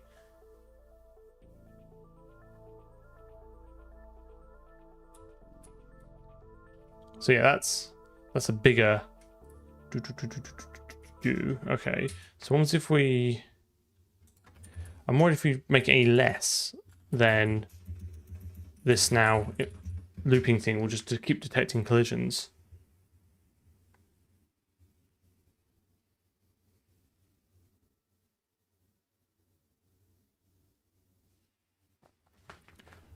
Yes, I am adding a capsule collider. That's what I'm doing right now. That is literally the thing I'm doing.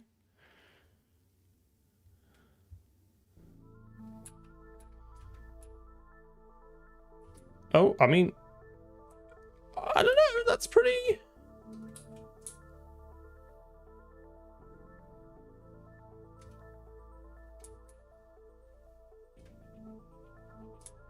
Well, it's a little bit twitchy on the slide. That feels pretty good. Oh, is the collision detection normalized? The direction normalized. It said something about that in the docs, didn't it?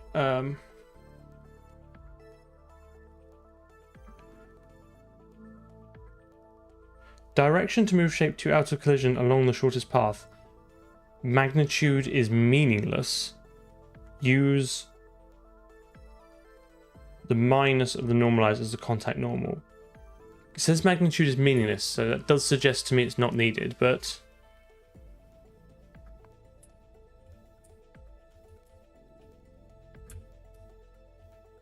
I feel like, yeah, I feel like that's pretty good actually. I'm pretty pleased with that.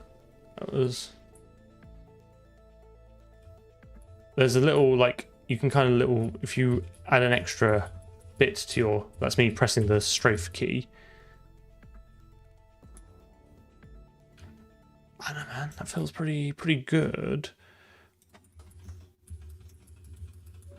One's if I just do one iteration. One's if I just resolve that first iteration. I'm just curious if that, because I've changed a couple of things there, what impact that has.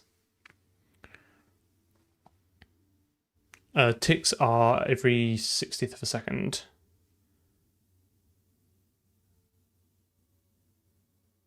Yeah, exactly. I think your mind will be smoke and mirrors at that point. You'll be so. A little bit of twitch there, but I can't tell if it's. I'm happy to keep it in because what's a few more cycles? It's burning from. Let's see what happens when we do this.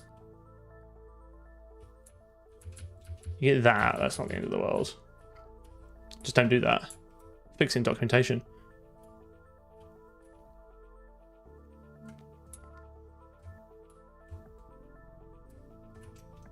Cool. Okay. Pretty pleased with that. Pretty pleased.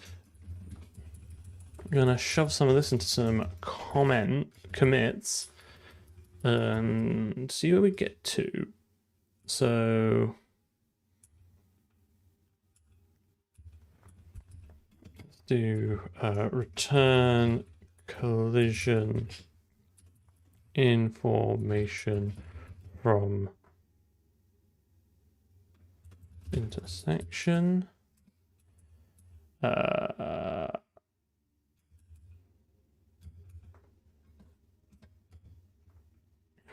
Make player non-const. Add player collision resolution. Move camera back. Sorry, move window back.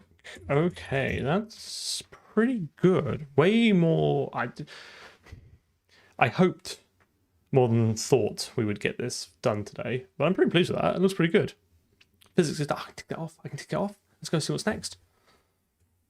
I'm gonna run in smalls for a little bit longer.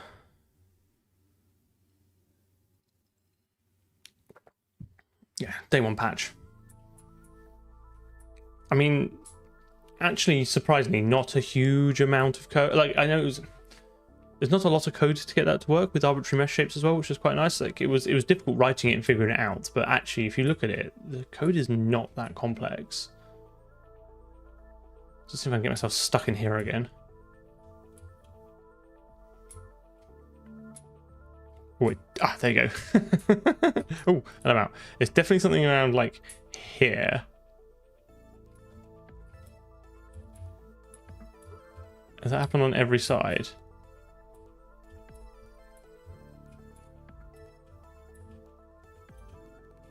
It's this. It's where this triangle comes down here. I think there's like a. I wonder if there's like a gap. Oh well, just don't do that, mate. Put a secret in there.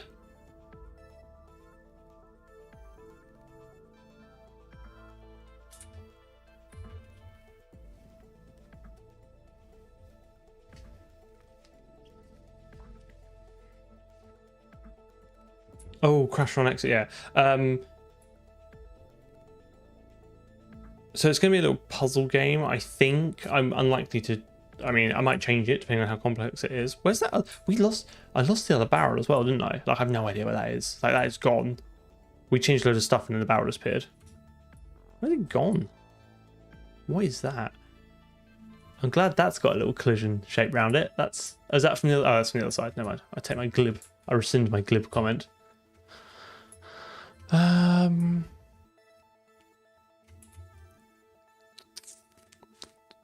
Yeah, let's have a look at the crash on exit for at least the next 15 or so minutes. Where's my VS Code?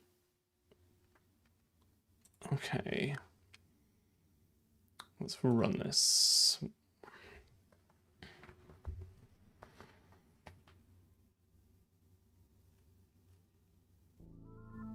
Okay, so that's... does it work if I just quit from here? It does. Cool. Ooh. This is grim. Okay. Cool, stack me. What are we doing? It is, yeah. There's something in... I think it's a destruction order of objects. So game on the physics system destructor, which is defaulted, it will it's deleting the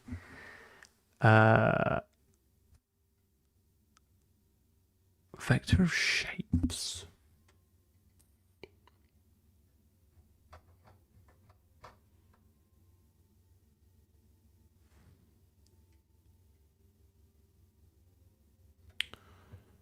It's calling the deleter on a shape, right? Which is coming all the way up to a jolt shape. It's something to do with the reference counting.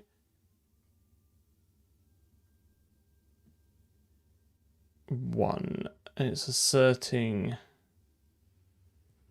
value should be 0.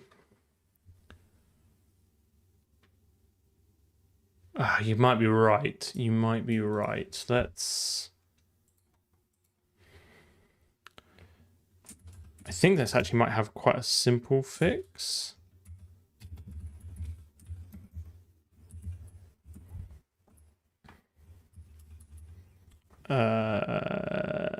Is it just shape native handle? Do we just release one of the reference counts?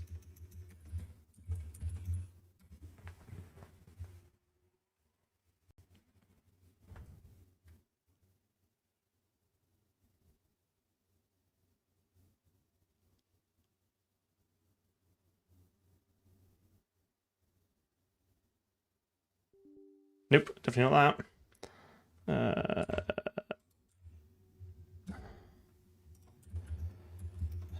I'm gonna have to look a bit more closely at it then, because I thought that would be it. Because we definitely keep the shape around here.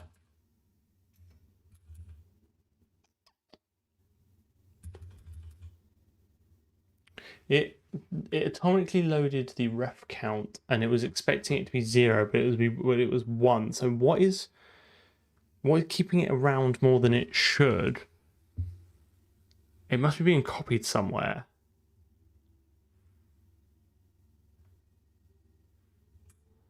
Yeah, I just feel like the whole point of these RAI primitives is that you shouldn't have to manually clean it up like that. Like, I feel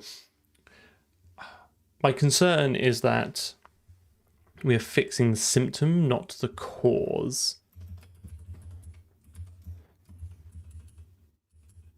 So this is a pointer to a shape, right? So there's no like value semantics around that. It's not making any copies.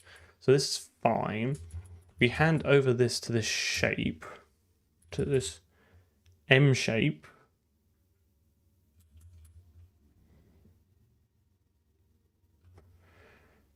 I think I'm just not fully grasping the flow here.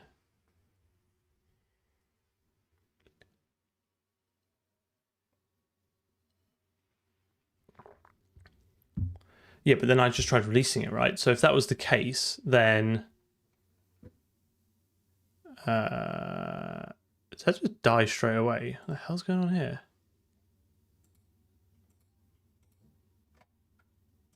Oh, this is from the free that I've not... Have I not rebuilt it yet? Oh, I've not rebuilt it yet, that's why.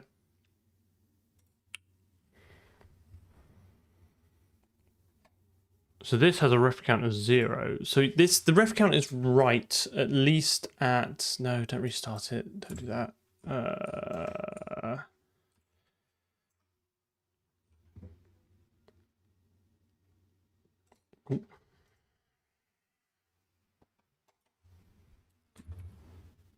The ref count is correct at least this point, because trying to release it, it didn't like it.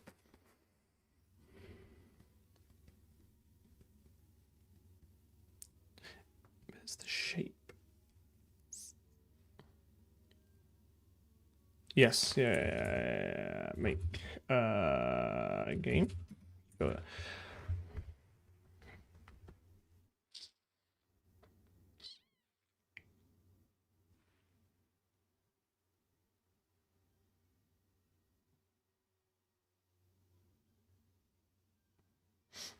Yes, I bet you're right. I bet you're right. I bet after this, I should be able to do shape, native handle, release. I think release just decrements the ref. I feel like I spent forever looking through this code.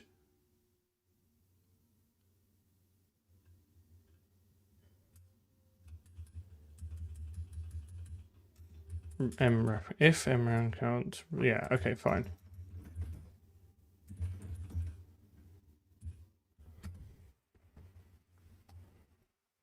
I wonder if it then goes internally, increments its ref count inside the character.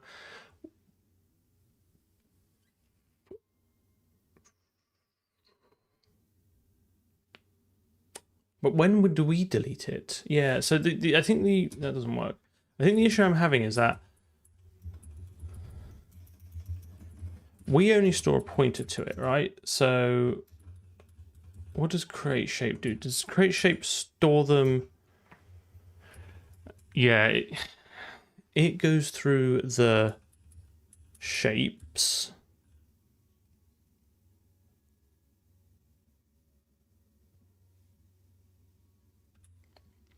So the destructor here will call it.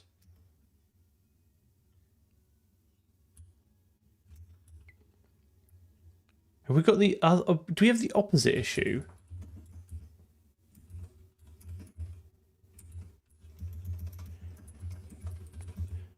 Do I need to tell it that I have an additional reference to it that it's not expecting?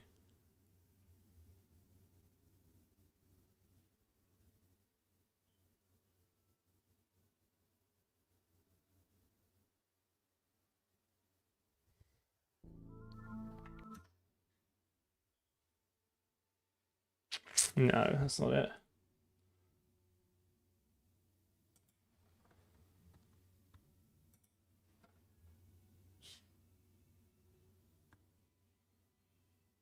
That's not my primitive, I'm afraid. I personally believe that smart pointer, SharePoint is normally the wrong choice. But Jolt has implemented their own reference counting semantics for reasons that I cannot possibly explain to you. I just have to conform to it. So physics system destructs, which will then destruct the physics system has in its pointer, in its impl, a list of shapes. Oh no, it's just in the raw thing. It has shapes. It's 43 shapes. That's a lot of shapes. I've got a lot of shapes. I guess most of them are mesh shapes. Oh, because everything has a bounding box as well. Oh, everything has a bounding box as well. Is that the problem? No. Anyway. It goes through all this misery and eventually ends up at the shape destructor, which then calls the ref count destructor, which then says so value is 2 and it's expecting it to be 0. It's definitely not decrementing it somewhere.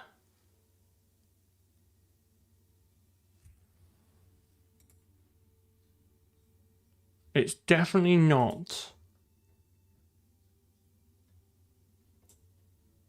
Because this was 1 before. You can make it embedded, which means you manually have to do it, but I don't want to manually do it.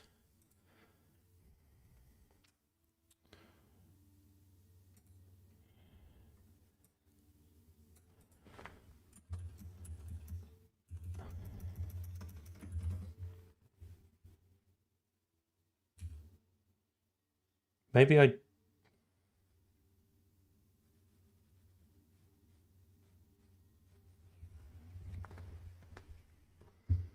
can't get my head around the flow here.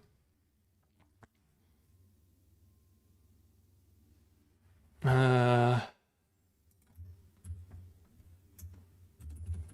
thought release did that, but maybe you're right. Maybe, yes, maybe I'm missing something. Native handle. What we've got for ref? Can you add references to it? Because I assume that the point is that the destructor removes them, right? Do we even know what shape type this is for? I'm going to assume it's for the capsule one. So let's go. Capsule one's a cap. Let's compare. We know it works fine for box shape. Box shape, capsule, box shape.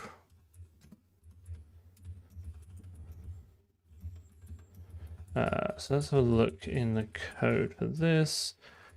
There's a convex shape. Does it have a destructor that I care about? No, so it must inherit that from convex shape. But no, because it's in the ref counter, isn't it? It's the surrounding primitive.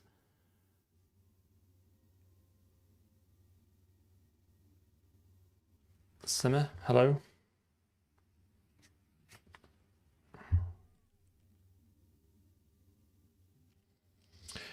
I'm pretty convinced it's something to do with passing it into here, because we don't do that. Nowhere else do we pass in the shape anywhere else.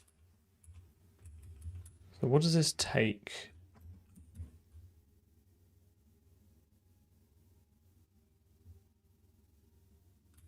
This takes in a pointer to a shape. Okay.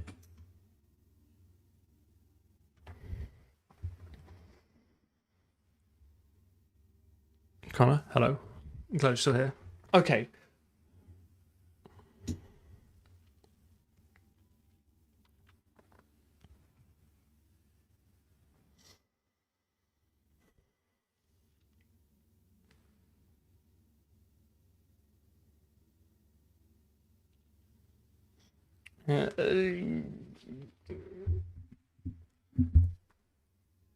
Well, we know Yeah, maybe just.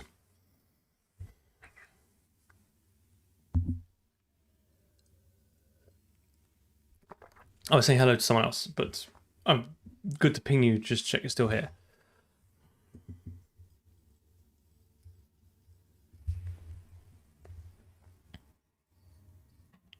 We follow through.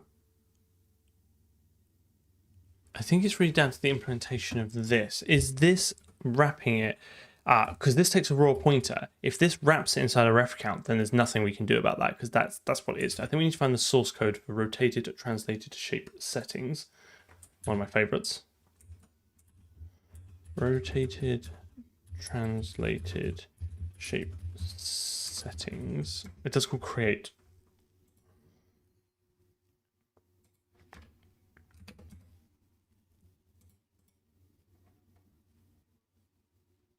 I would like the source code of it, please. I would like the source code of it. Where is there?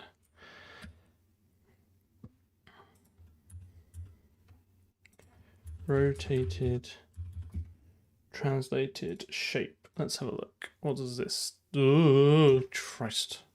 I've lost my window. What's it on? This one? Okay. Okay, let's have a look.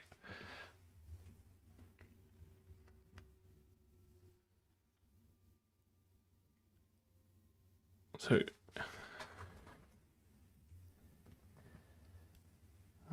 not a big fan of this, but sure, whatever, mate. If you need to do that, you do that.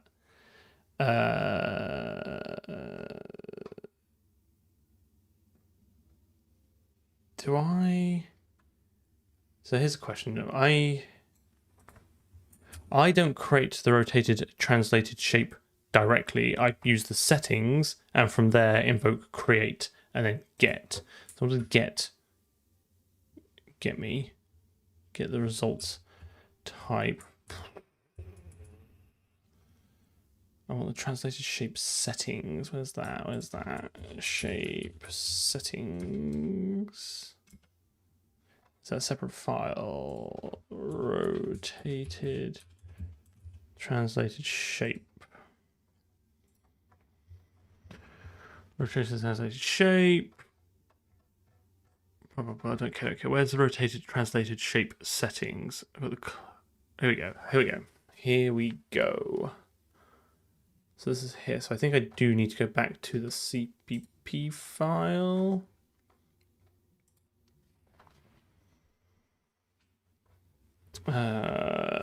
Shape settings. Ugh, is it a macro? Ugh.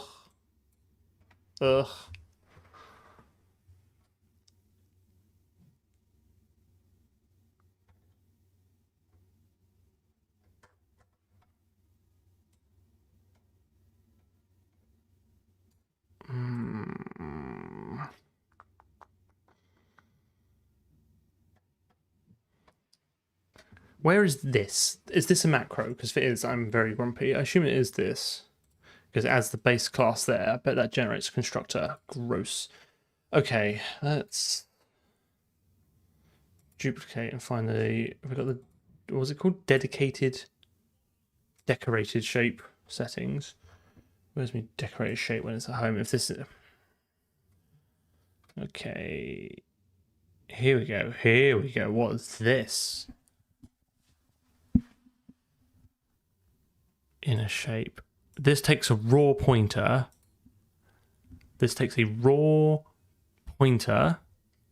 And sticks in a smart pointer, which means I now have, because I have created the pointer myself and stuck it in a unique pointer, I have not transferred ownership over to this. I have effectively copied it.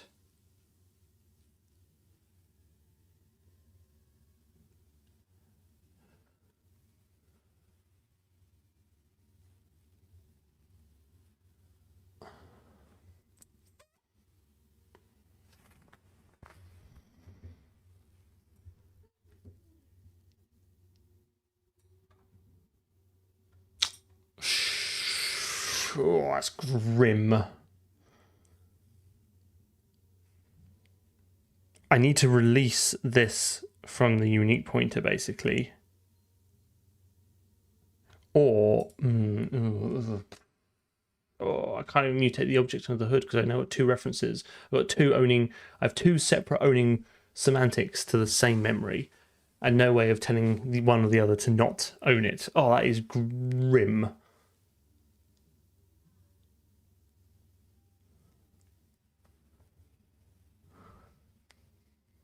Because I still need this pointer. So I can't delete it. I need a way of releasing the pointer from the vector, basically. It's just too safe, C++. That's the problem. And this is the problem everyone has with C++. It's just too safe. I'm gonna probably wrap this up now and end on a high because I think actually we're pretty good place. I need to think about this a little bit. I think this is gonna be a little bit grim. Let's have a look at what we're gonna be doing next, though. If I've got my handy dandy list of tasks, bring that over here. Okay.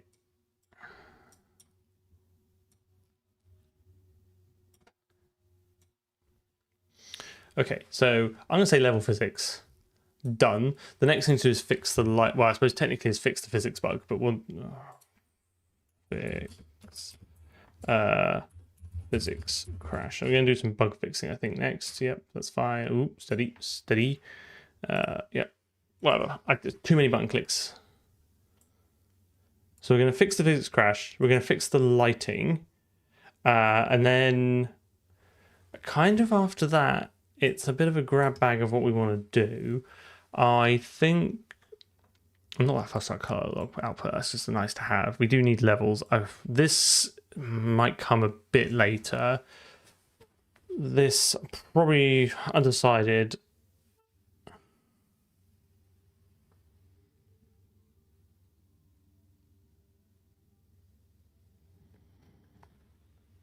Yeah, it's a bit of a pain. Okay, so we're going to fix this, and then we're going to fix this. So do some graphic stuff again. I'm undecided whether I want to do these now or if they should come a bit later. So might not do these. I'll see if I can show you what I mean.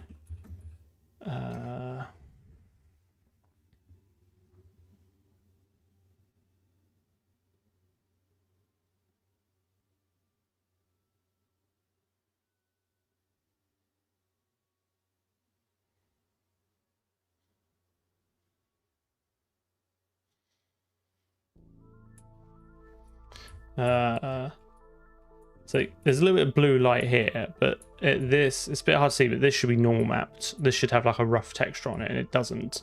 And it doesn't seem to interact correctly with the other things. So we need to kind of have a look through. I think we just need to have a re-look through some of the lighting code and just convince ourselves it's wrong or right, and have a look at that. So we'll fix the physics crash, we'll fix the lighting. Undecided. I think I'm going to do SSAO. I think the game just needs a little bit of depth to it just to lift it up, and I really don't want to do shadow programming. So I think we'll do this because that would necessitate us writing a better blur post-processing filter.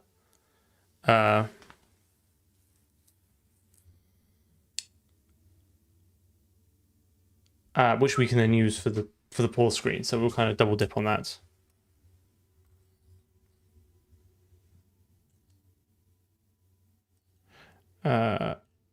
Yeah, I think we'll leave that for a bit. I think I'll definitely deprioritize this, and then we'll do that. Then we'll maybe package up the resources, and then we just need to do some levels. Like, literally, we're not that many things away from just grinding out levels and making this a game. It's pretty cool. Oh, actually, I'll tell you one thing we do need to add, which I'll come back later to probably, is make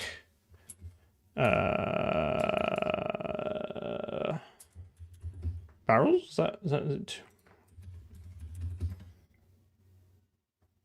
I've written it so many times. I've got confirmation. Make barrels respect the walls.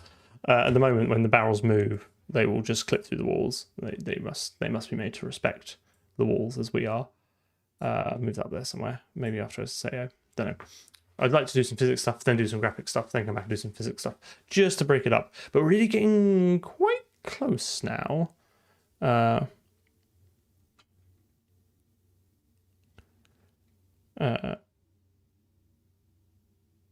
Yeah, there's loads of stuff there's loads of minor stuff we can do, and we'll pick up as we go along. But those are like the main things I think that are kind of we have to do. I will do a build. I think I will treat myself.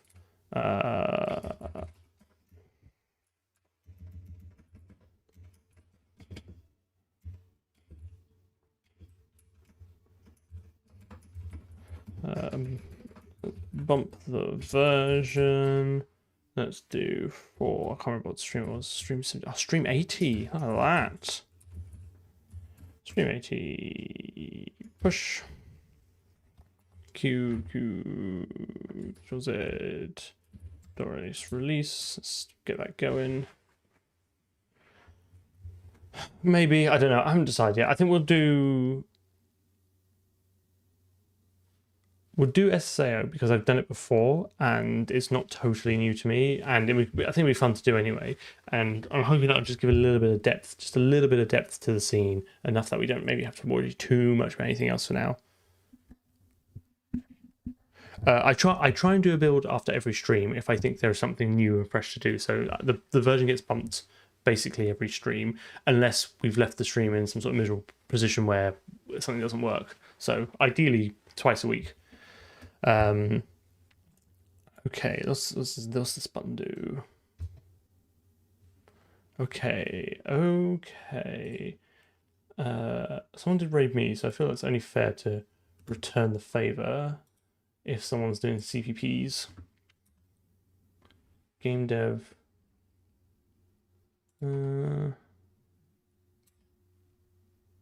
C++ game engine. Here we go. Chewy Gumble with 1 viewer. Let's go say hello. Stream for an hour and 1 person. So if you want to go and say hello, you should. I'm sure it'll be fine. Other than that, I don't think else to add. It was a good stream. I feel pretty pleased about getting that physics done. If it's a little bit fudged at the end, but you know what you gonna do.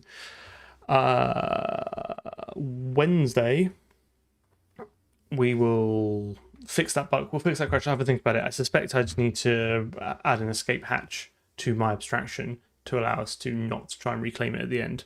But yeah, thanks so much for coming along. Hope you had a good one, and I will catch you all anon.